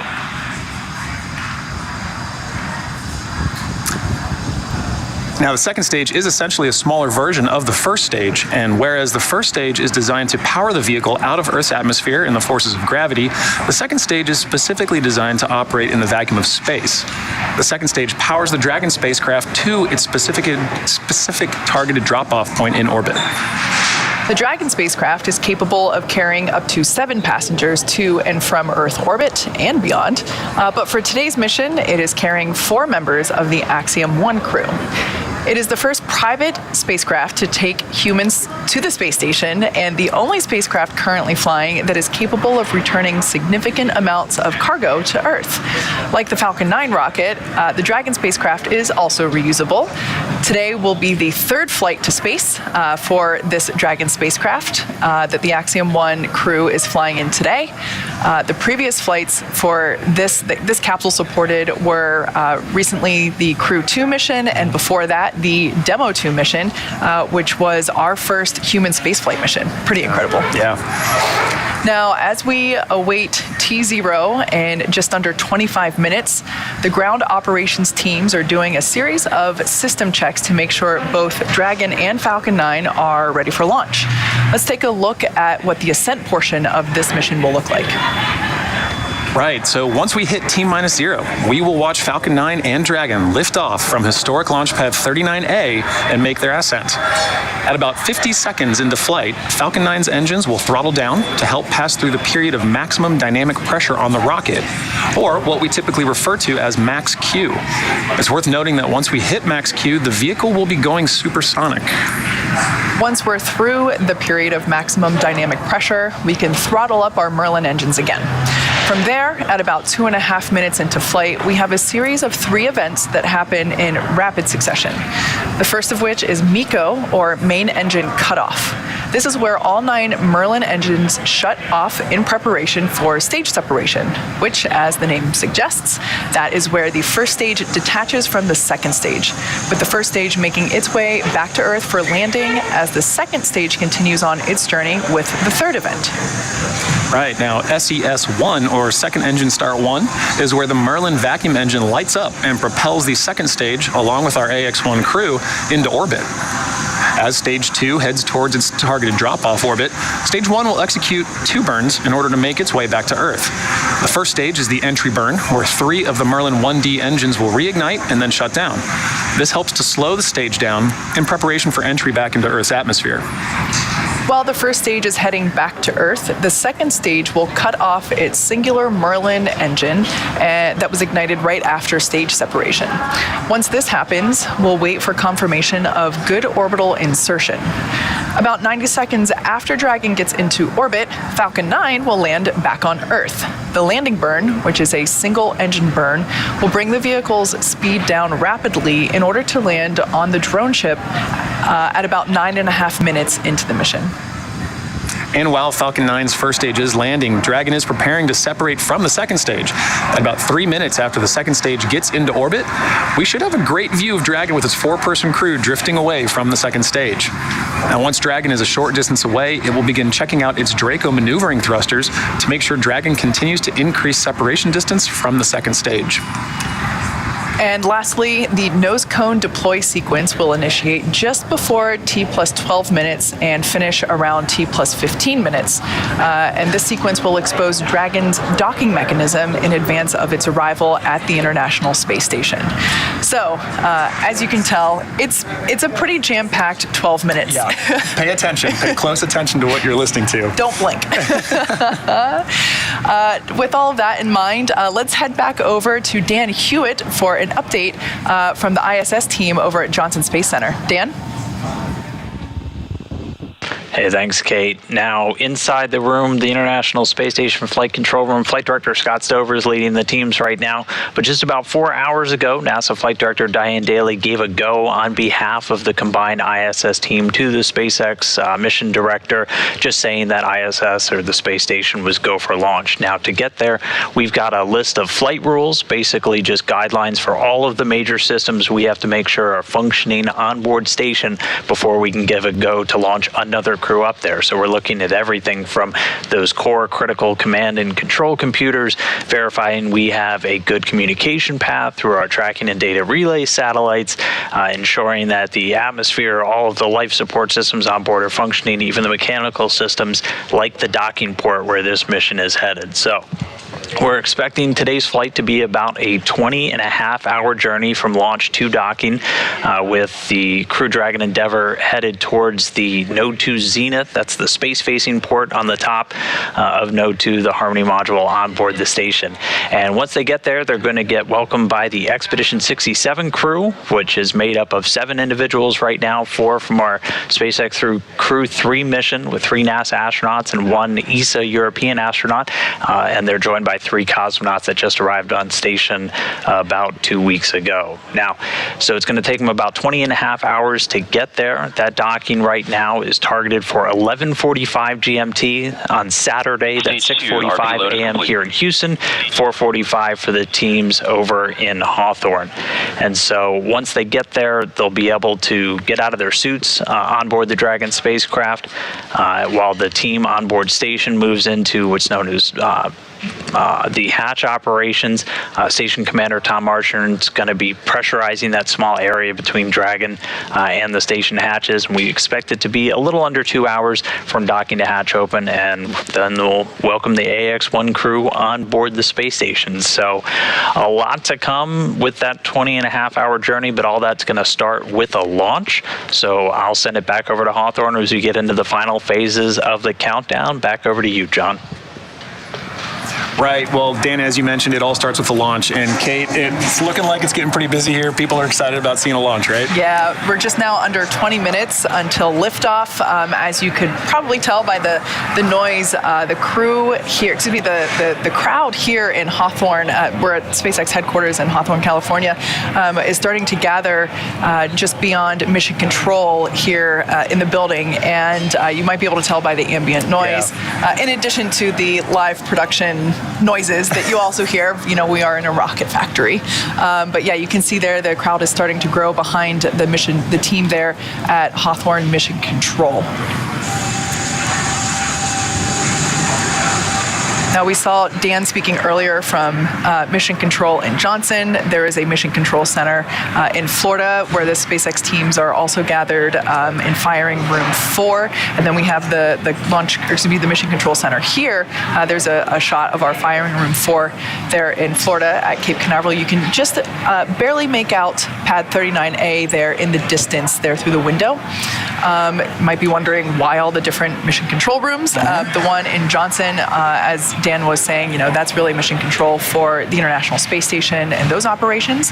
The control room that you see there is for everything leading up to launch. As soon as Falcon 9 lifts off, responsibility and control transfers to Mission Control Center here in Hawthorne. So just a quick explanation for why so many rooms with computers. Exactly. Yeah, and in addition to all the teams gathering here, we've got teams of our own gathering in Houston at Axiom headquarters. You can see there on your screen Axiom Mission Control with the lovely Axiom family behind them looking in proudly. All right, well, you know, Dan mentioned that, you know, first we have launch, then we got rendezvous and docking, and then we've got 8 days of jam-packed activity on the ISS. So busy. Yeah, and docking day it's not just a ride to space, right? You get up there, you open that hatch, and crew is working. I got a little chance to look at some of their timeline, and as soon as they open that door, they are getting invited in, they are getting trained on some emergency procedures, and then stepping right into payload activities, stowage transfers, and just generally getting acclimated, but they're working before they go to sleep, and the work doesn't stop there. It sounds a lot like everything leading up to launch itself. You know, everything is scheduled, planned. Even, you know, we know that even sleep time is scheduled on the ISS. It's something that's incredible to me is that not only do you have work to do, you know, your science experiments and that kind of stuff, not only do you have to get some sleep, or you can, but you also have to exercise, right? The exercise time, which can be a couple hours. Stage 2 lock load has started. All right, so good news there. We have begun LOX load, liquid oxygen loading on second stage. So that is currently underway for first and second stage, as well as loading of RP1, which is our fuel on both first and second stages. Right, and again, you know, some of those things that he talked about, it's all following a timeline, right? And we are listening for those important cues along the way that we're hearing on these nets or on the loops, listening for where are we along in that timeline so we know exactly where we are in terms for launch as we count down at just T-15 from launch. Yeah, so I'm looking at my dashboard here. It looks like fuel load on second stage is now complete. So we're beginning that LOX load as we just heard. LOX load and fuel load continues on first stage. Axiom crew continuing to wait, following along with everything happening there with the touchscreen displays there above them, as well as their tablets strapped to their legs. Right. Everything continuing to look nominal for liftoff in just about 15 minutes. And as we approach that liftoff, in these final moments of our countdown to launch, Axiom Space founders Cam Gaffarian and Mike Suffredini wanted to take a moment to reflect on this mission. Well, this moment for me and Michael is a very special moment in a beginning of many beginnings, right? The launch of AX-1 going to International Space Station as part of our journey to build the first private commercial space station. And we're so grateful to be here and delighted at this moment as part of this incredible journey to commercialize and privatize low Earth orbit. On behalf of Cam and I, we'd like to thank the entire team that's made this historic journey possible. The SpaceX team in particular has done a tremendous job of prepping our crew for a launch on their transportation vehicle. The crew itself has done a fantastic job of getting themselves ready and planning their research. NASA, of course, we can't do this without NASA's leadership and support. And to each of you in the Axiom Space family, we couldn't have done it without you. We're looking forward to a bright future together. T-minus 14 minutes, 7 seconds, and continuing to count down. Everything is still looking good for launch of Falcon 9 and Dragon. That'll occur 17 minutes and 12 seconds after the hour. As a recap, Falcon 9 began propellant loading at T-minus 35 minutes. We just heard loading of the RP-1 fuel, the kerosene fuel, onto stage 2 was completed right on time at T-minus 20 minutes. We've still got fuel going onto the first stage. Looks like we're about 90% or so full right now. Fuel loading will finish up at T-minus 6 minutes, and we'll hear that call out in the countdown. Meanwhile, densified liquid oxygen is continuing to load onto both the first and second stages. First stage will close out at T-minus 3 minutes. The second stage, we just began loading liquid oxygen at T-minus 16 and a half minutes just a few minutes ago. That'll wrap up at the T-minus 2 minute mark. Now we load the liquid oxygen as late as we can in the countdown. It's densified, that means it's ultra cold, well below the boiling point of liquid oxygen. That lets us put as much as we can on the vehicle for performance, and getting it on board the vehicle just before liftoff means it won't warm up, where you start to lose the ability to put liquid oxygen onto the stages, into the tank, in the quantities we want. So it stays nice and cold, it doesn't bleed off, and that gives us the performance we need on Falcon 9. Continuing on, Falcon 9, checkouts of the thrust vector controllers, what we call TVC wiggles, you may hear that term, they're coming up. We're also going to be doing throttle valve checkouts on the Merlin engines. That helps control the power of the engines as we go through flight. For example, you hear a throttle down or throttle up as we prepare for the period of maximum dynamic pressure. As we come up on the 12-minute mark, the range continues to be go. Roadblocks are up, all the hazard areas are clear. Airspace, sea space is good. The weather is go. Beautiful shots you can see here, blue skies. I'm looking forward to some great views from the cameras as we head into space. And then finally on the Dragon side, the Dragon mission director and team, they're reporting no issues. We've done the communication checkouts with the crew. You can see the crew access arm has retracted into the launch position. You can see Dragon now with the strung back the transporter erector, and the umbilicals going to Dragon alongside of it. We've also armed the launch escape system, and obviously the crew is strapped in the Dragon capsule and they're ready to go. Final instructions to the crew will come in about a minute and a half at T-minus 10. We'll listen to that. The crew displays will be configured for launch, and that setup will give the crew insight into how the launch is proceeding, and it provides constant updates on vehicle health.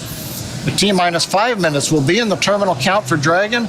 Dragon will transition to internal power, going to its onboard batteries and off of the external ground power. We're going to hear continued callouts on the countdown net as we go from T-minus 10 to 0, and then as we fly after T0 and liftoff, we'll hear callouts as we head into space. And that'll be letting the crew know as they reach each of the milestones. Now, next big event coming up at T-minus 10 minutes is we're going to do launch commit criteria, and final instructions will be going to the crew. One other thing that you will hear is during ascent you may hear 1 Alpha, 1 Bravo, 2 Alpha. These are launch escape states. As the Falcon 9 flies, if a launch escape was required, the crew on board knows where they are passing various points in the countdown, and that would tell Dragon what sequence of events to execute to come off of the Falcon 9 and bring the crew back safely down under the parachutes in the ocean. Right now, T-minus 10 minutes. Let's listen in to the countdown now. Dragon, SpaceX, confirmed crew displays are configured for launch. SpaceX Endeavour, we confirm they're configured. Copy MLA, and on behalf of the entire SpaceX team, we're honored to have you aboard Endeavour for its 3rd flight to the International Space Station. Axiom-1 marks a new step in commercial spaceflight and research. We wish you a great mission, good luck, Godspeed, and enjoy the ride. Thanks for those words, Arthur. I've got a few of my own. I'm going to let my crewmate Eytan say it first, though. שלום. כמה ימים לפני שאנחנו מציינים את המסע הגדול שלנו לחירות. And a few minutes before launching on this journey, I wish to share with you the words of the Greek poet Constantine Cavafy that well describe the perspective of our marvelous crew. Keep Ithaca always in your mind. Arriving there is what you are destined for, but do not hurry the journey at all. Better if it lasts for years. So you are old by the time you reach the island, wealthy with all you have gained on the way, not expecting Ithaca to make you rich. Ithaca gave you this marvelous journey. בהצלחה X1, בהצלחה Rakia. Thank you, Eytan. I'm going to continue far less elegantly or eloquently, but as we sit here on the precipice of this new era in human spaceflight, we do so on the shoulders of professionals at SpaceX, NASA, and Axiom. We want to thank all the teams at SpaceX, Falcon 9, Dragon, the launch team, of course, closeout team, all of the folks in mission control, and of course our training teams. With NASA, boy, it's been tough. You know, the first time is always hard, and there's no playbook. It's all open field running, but with ISS program, commercial video development, and flight operations, we've learned a lot, and we'll continue to do so. We want to thank Cam and Sup for their vision, but especially all the people at Axiom for putting this mission together with the minor miracles that they perform. All of you, make no mistake, are the men and the women in the arena. Your faces are marred, if metaphorically, by the best sweat and blood, and you strive valiantly. You will have no place with the cold and timid souls who know neither victory nor defeat. The crew of the great ship Endeavour is ready to sail her proudly, Arthur.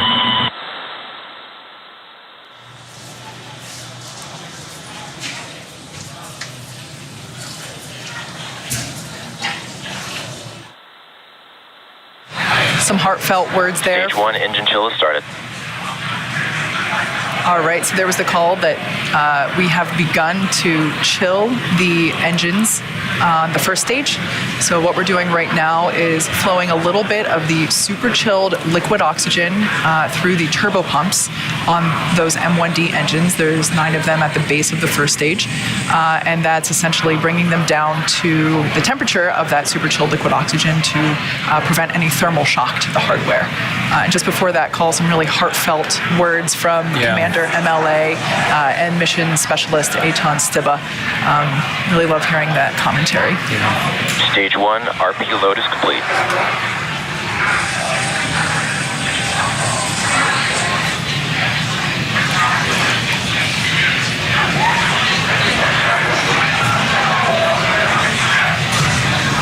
At this point in time, fuel is fully loaded on both the first and second stage. LOX loading continues on both stages.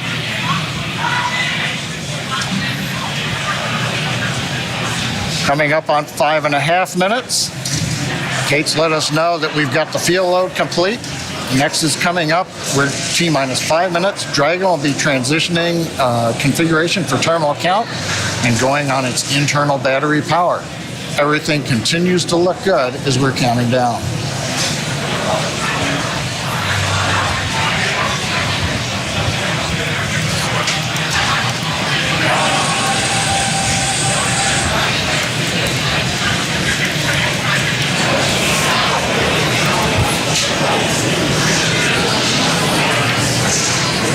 Dragon is in configure for terminal count. Falcon 9 tanks are pressing for strong back retract.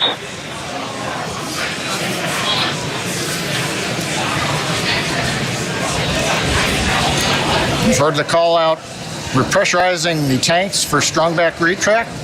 We'll hear a sequence momentarily. Strong back is retracting. Actually, that's the start of about a 1 minute sequence. In about T-minus 4 minutes, the clamp arms that you can see there will open. And then, back is retracting. And then we will see the retract from there.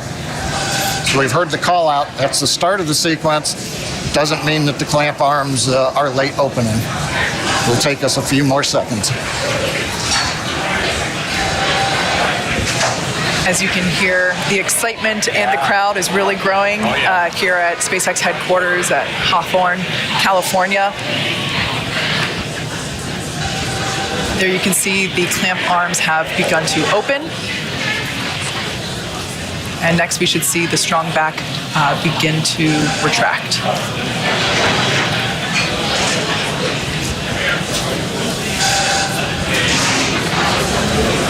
This structure is what we basically use to transport the fully integrated vehicle to and from the hangar, to the launch pad.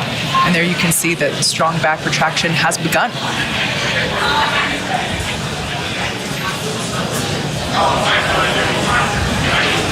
Everything continue to look nominal as we're now under 3.5 minutes until launch. RP1 fuel is fully loaded on first and second stage. It should be wrapping up LOX load on the first stage momentarily and continuing to fill on second stage. Stage 1, LOX load is complete.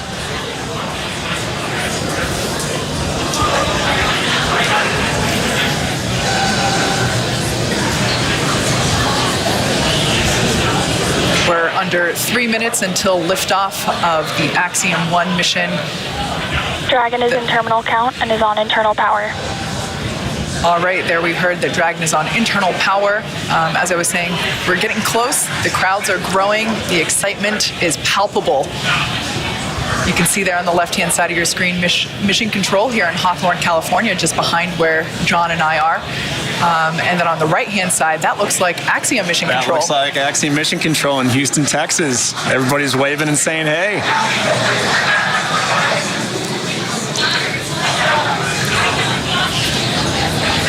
All right, at this point in time, that LOX load on first stage is complete. So the first stage is now fully loaded with all of its propellant.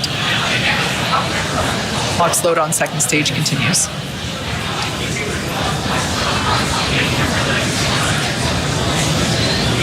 As we've mentioned before, Stage 2, LOX load is complete. All right, so there's that call. At this point in time, Falcon 9 Dragon is in auto idle.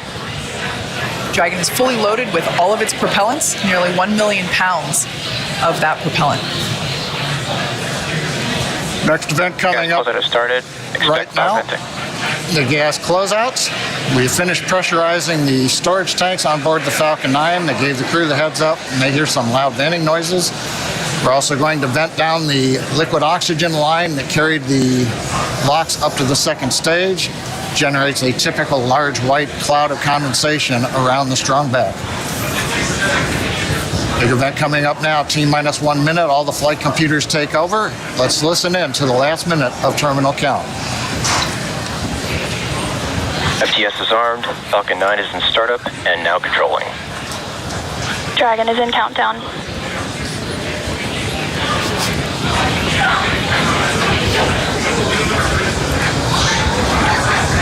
Dragon, SpaceX, go for launch. SpaceX Endeavour, we acknowledge, go for launch.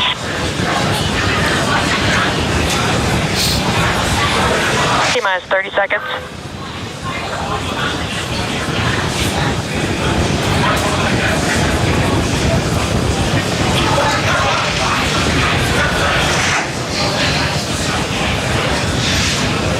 T-minus 15 seconds.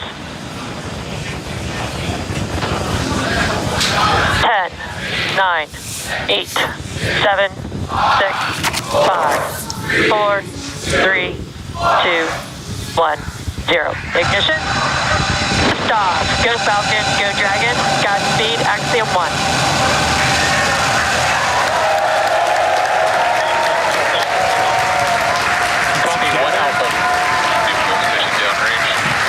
Together, a new chapter begins. Godspeed, AX-1. Stage 1 propulsion is nominal.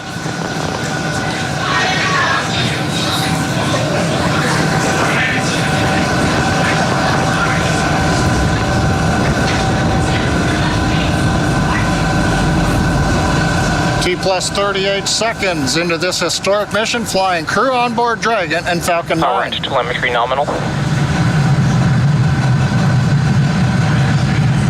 Stage 1 throttle down. Throttling down in the preparation for max dynamic pressure.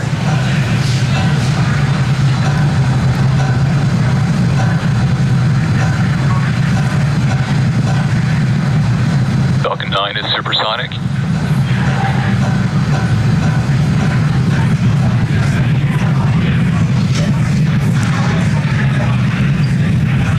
XQ. Stage 1 throttle up. Merlin 1D engines coming back up to power. 1 Bravo.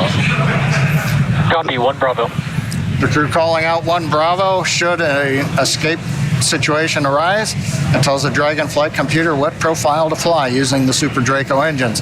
But everything is looking good on Falcon 9. We're getting nominal callouts from all the engineers and a great view from the ground camera and the onboard cameras. Invac chill underway.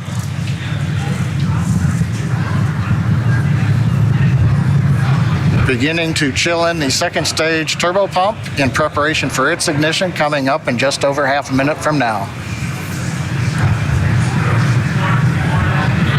Coming up on about 3.5 G's acceleration for the crew.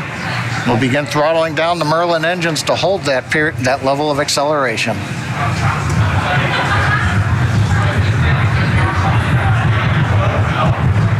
Next event coming up, we're going to get main engine cutoff of the main engines. Get stage separation and ignition of the second stage engine. You've heard the throttle down call out. We're holding 3.5 G's for the crew.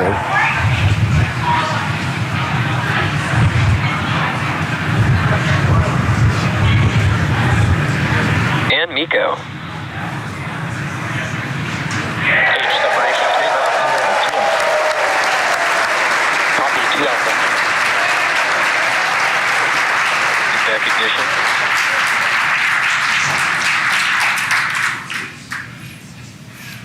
Successful stage separation and ignition of the second stage engine. On the left, the titanium grid fins beginning to slowly deploy.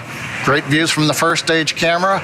The first stage now begins a slow flip maneuver. You can see the white nitrogen gas plumes as we reorient for an entry back through the Earth's atmosphere a little bit later in the plus count. Second stage, we see the engine nozzle glowing red. Everything continuing to look good on the second stage.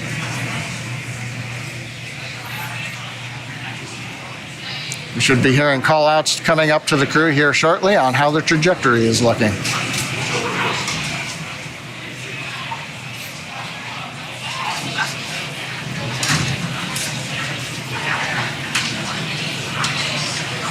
Dragon SpaceX, trajectory nominal. It's what we like to hear. Acquisition of signal, Bermuda. And AOS Bermuda, acquisition of signal. The Bermuda tracking station now getting telemetry from the second stage of the Falcon 9 with the Dragon on top. T plus 4 minutes, 10 seconds. Everything continues to be nominal. First stage coasting to apogee, and then it will come back down for landing on the drone ship. Second stage partway through its lengthy burn to get the crew into orbit. So Kate, 4.5 minutes in, everything continues to look good. What a absolutely picture-perfect liftoff. We got a live view of the crew inside Dragon Endeavour. Looks like everyone is still pretty comfy. As John had said earlier, we got Dragon to SpaceX, trajectory nominal. All right, good call out there that trajectory is nominal. SpaceX Endeavour, we copy. As John mentioned, we got to about 3.5 Gs there. Acquisition of signal, New Hampshire. On the left-hand side of your screen, we can see the first stage as it is making its way back down to Earth. It's targeting a landing on our drone ship, a shortfall of Gravitas, which is parked a couple hundred miles off the coast of Florida out in the Atlantic Ocean. Second stage on the right-hand side, everything continues to be nominal there, as the MVAC engine is powering the second stage and Dragon Endeavour to its targeted drop-off orbit.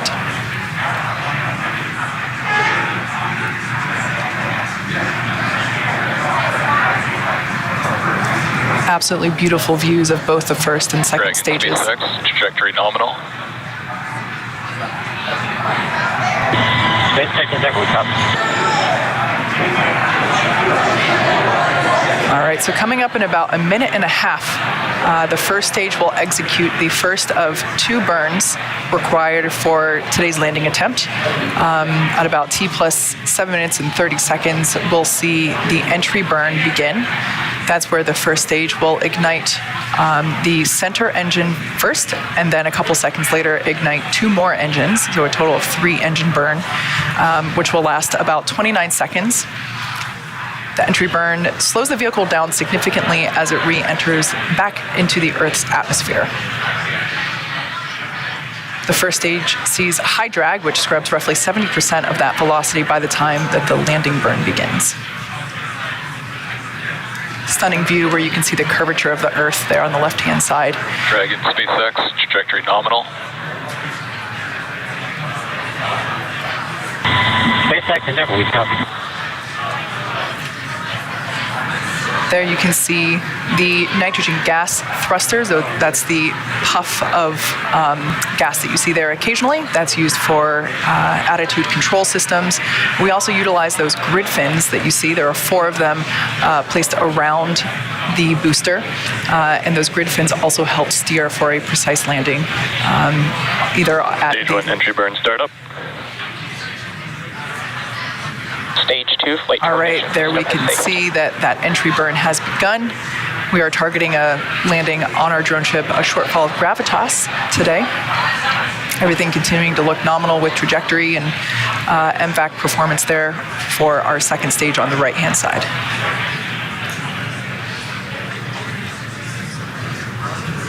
So we are conducting the entry burn. Previously, the booster was... Stage 1 entry burn shutdown. That entry burn helps slow the booster down. It was going about 25 times the speed of sound. So we slow it down as it re-enters the dense part of the Earth's atmosphere.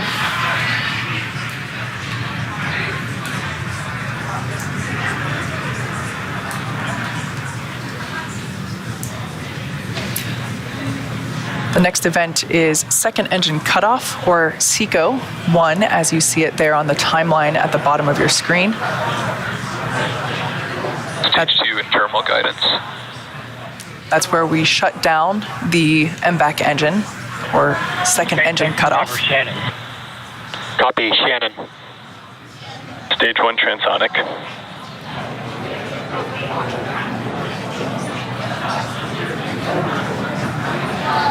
Note that our landing burn and second engine cutoff will occur about the same time. Shutdown. All right, we got a live view of the crew inside Dragon Endeavour there on the right-hand side of your screen. Stage 1 landing burn. Landing burn has begun for the first stage. SpaceX, nominal orbit insertion. All right, great news there. Dragon Endeavour, nominal orbit insertion. SpaceX Endeavour, we copy, and it's great to be here. 0G, and we feel fine. Stage 1 landing leg deploy. SpaceX Dragon launch skip system disarmed. As you this Falcon 9 has landed for the 5th time. All the while, great commentary there. While we can confirm the landing. Confirmed landing there of the first stage booster. Also, almost simultaneously, great news for the second stage. We heard that there was nominal orbit insertion for Crew Dragon Endeavour. There you can see a live view inside our Dragon. Looks like the crew is beginning to adjust to zero G. And if you look at the right-hand side corner, it looks like we can see the zero G indicator. You know, that was one of the things I really wanted to see, what they were going to bring for their zero G indicator. So I can't wait to see what comes on. It looks, I can't quite tell, Pokemon. Maybe. Okay. Well, hopefully it'll come into closer view. Yeah. But And if not, we'll get to ask them later. Hopefully.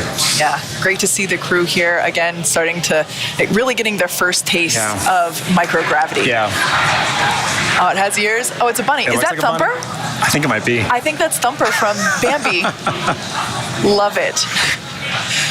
So right now, the second stage is basically preparing for Dragon separation.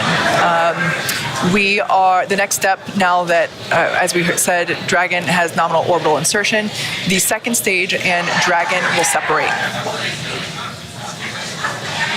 Views there of our MVAC engine now shut off, no longer glowing that lovely shade of orange.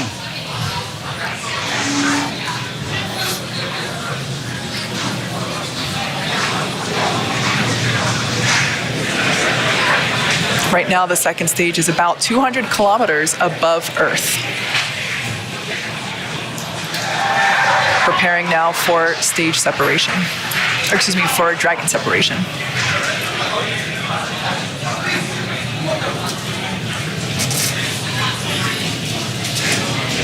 For those of you that have just recently joined us, we had an on-time liftoff of the Axiom-1 crew. They are now in space and coming up to separation from second stage, at which point they will then begin to make their journey, continue their journey to the International Space Station.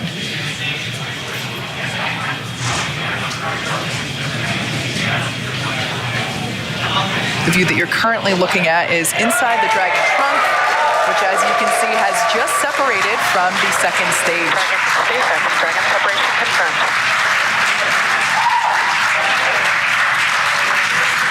On behalf of the Falcon 9 team, welcome to space. Thanks for flying Falcon 9. Guys, enjoy your trip to that wonderful space station in the sky. Do some great research for us. We'll look to see you back here underground. Now stand by for some words from LD. And MLA and the rest of the crew Endeavor. Glad we got to have some fun this morning. We'll probably be calling it an early weekend over here at the Cape. Pass you over to Anna and the team. You'll be in good hands. Godspeed, Endeavor. Enjoy the rest of your flight. Cheers. Hey, Mark. It was a lot of fun. I venture to guess we had a little bit more than you did. We thank you and your launch team, Girth, you and the Falcon 9 team. That was a hell of a ride, and we're looking forward to the next 10 days.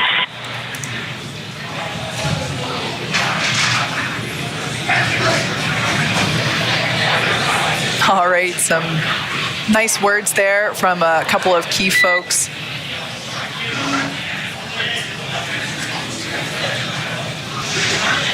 Our first Quindar tone of the mission. Yeah. I queued up right when I heard that. There we can expected loss of signal, Bermuda and New Hampshire. There we can see Dragon Endeavour on its way to the International Space Station. It has separated. There's a view Dragon inside. SpaceX, we had nominal dehumidifier activation and service section Draco checkouts.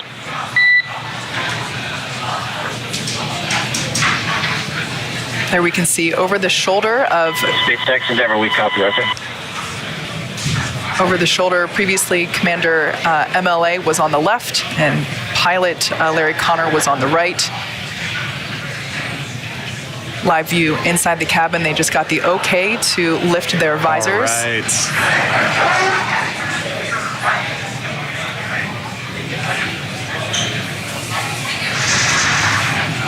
All right. So we can see that everyone is In space, we can see that zero-G indicator floating around. Great view there of Dragon Endeavour. Now in space with the Axiom-1 crew on their way to the International Space Station. Yeah, I mean, this is a day of firsts. You know, this is my first time getting to participate in a launch like this. This is the first for Axiom. I mean, this is a first for spaceflight. And it's just wonderful to see such a picture-perfect launch. It really was. We saw the landing and we saw orbital or zero-G insertion at the same time. I mean, that was perfect. Yeah. It was wonderful to see. All right, well, as I just said, today's launch is one for the history books. So to punctuate this milestone that NASA and commercial companies are able to achieve together, we go now to Kennedy Space Center, where Megan Cruz is with NASA's Kathy Leaders. I'm here right now with the Associate Administrator of NASA's Space Operations Mission Director. It's so great to have you here, Kathy. What did you think of the launch? Oh my gosh, it's always like, you know, right in the bottom of my throat. I'm holding, can't breathe.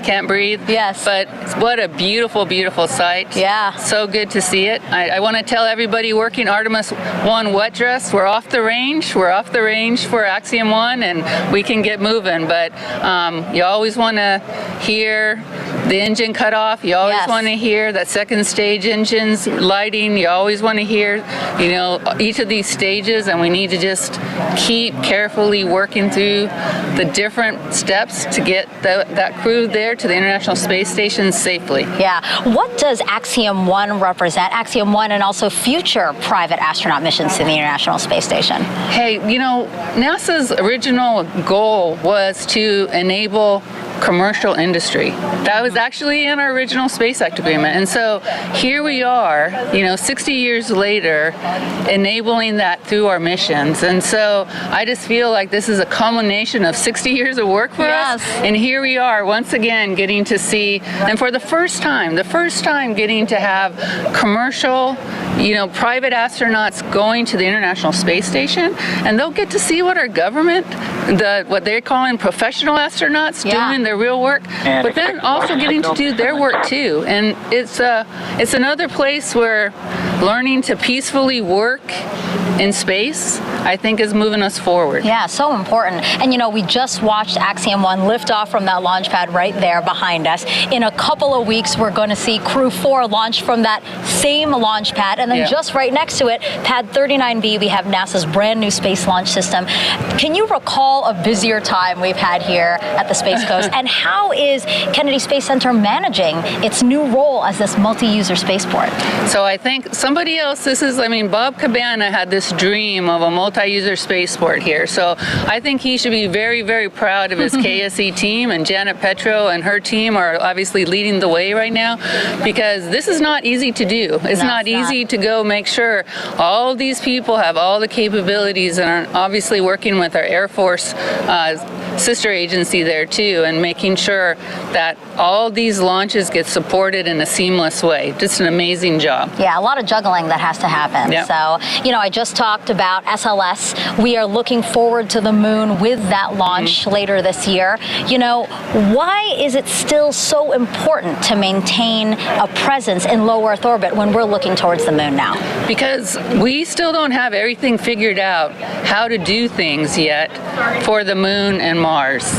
And really the cheapest place for us to see a differential gravity environment and for the long term is still LEO. Yeah. And so we've got to continue to do these long duration flights, keep doing our medical protocols, keep doing our physical protocols, keep testing out our equipment through those long duration missions. It's the only place where we can do that right now. Yeah. And so we still need to be able to have this kind of a test bed for us to be checking out and proving our protocols, our research, our technology before you go put somebody in a rocket that's going to go to Mars, right? So just like always, we prepare, we get ourselves ready, and a low Earth orbit destination is a perfect place to do that. And again, how does us fostering commercialization efforts in space, how does that free us up to pursue these other dreams that we have as an agency?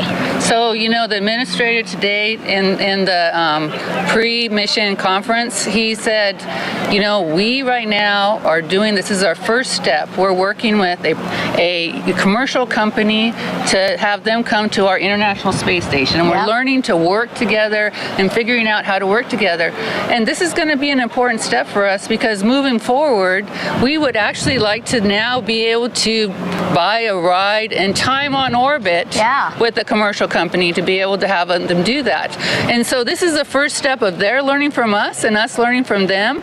And then in the future, you know, we're going to have Space Station for another 8 years, but we would like by the early 2030s for us to be flipping the roles and have our professional astronauts going up and checking and doing and focusing on the research and technology we need for exploration, but allowing commercial providers to be doing the hard work of maintaining the laboratory. Kathy, what an exciting future. I'm looking forward to seeing it, and thank you again for being here. Thank you. All right, back to you, Dan.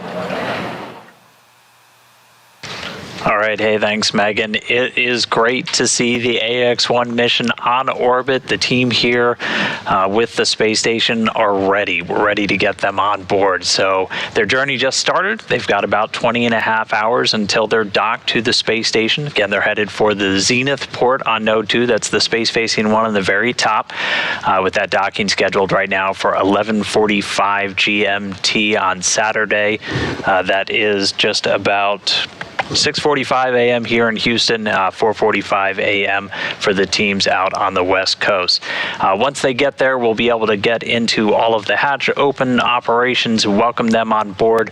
We expect the hatches to open up about 2 hours after that docking, maybe a little bit less, and then that welcome ceremony coming not too long after. So that'll do it for us for today, at least here from Houston. We're going to be joined again tomorrow by the SpaceX and the Axiom team as we walk you through the final stages of the rendezvous, and that coverage is going to be starting at 4:30 a.m. Central, 2:30 a.m. So an early morning, my friends over there on the West Coast. So with that, again, congratulations to the SpaceX and Axiom teams for getting this crew on orbit. We'll be ready for them tomorrow to get them on board the space station. I'll send it back now to the team at Hawthorne and over to Kate. Thanks so much, Dan. Actually, just heard in our ears just now, successful nose cone opening.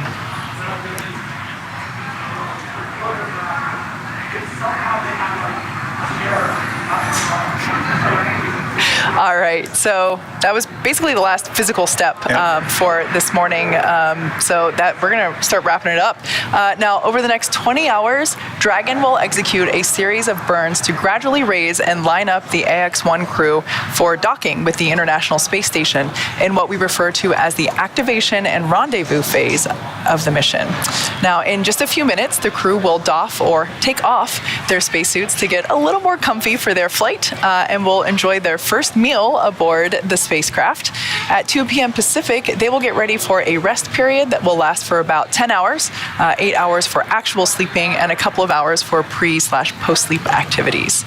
Before they arrive at the space station, we will have two potential opportunities to chat briefly with the crew on orbit, one later this morning around 11:10 a.m. Pacific, and one early tomorrow around 12:10 a.m. Pacific. While we're hopeful one of these will work out, neither opportunity is guaranteed as they're dependent on crew schedule and ground station coverage. Now, if we're able to support, we'll make an announcement on our social media channels no later than 15 minutes before the event start time. In the meantime, be sure to keep tabs on the mission at axiomspace.com, and you can track Dragon's flight on spacex.com/launches. Right, and as Kate mentioned, even if we aren't able to talk live with the crew, we will continue to provide updates on the mission across our social media channels. And starting at 5:30 Eastern, 2:30 a.m. Pacific on Saturday, April 9th, we will pick back up with our live joint coverage of the AX-1 crew's approach and docking to station with NASA. So please keep an eye on Axiom and SpaceX social channels for updates, and regardless, we hope to see you back here at 5:30 a.m. Eastern Time for live coverage of the first all-private astronaut mission to the space station. So from all of us at Axiom Space, thank you to SpaceX, and thank you to NASA. This is just the beginning in the next chapter. And thank you at home for tuning in. We hope to see you soon.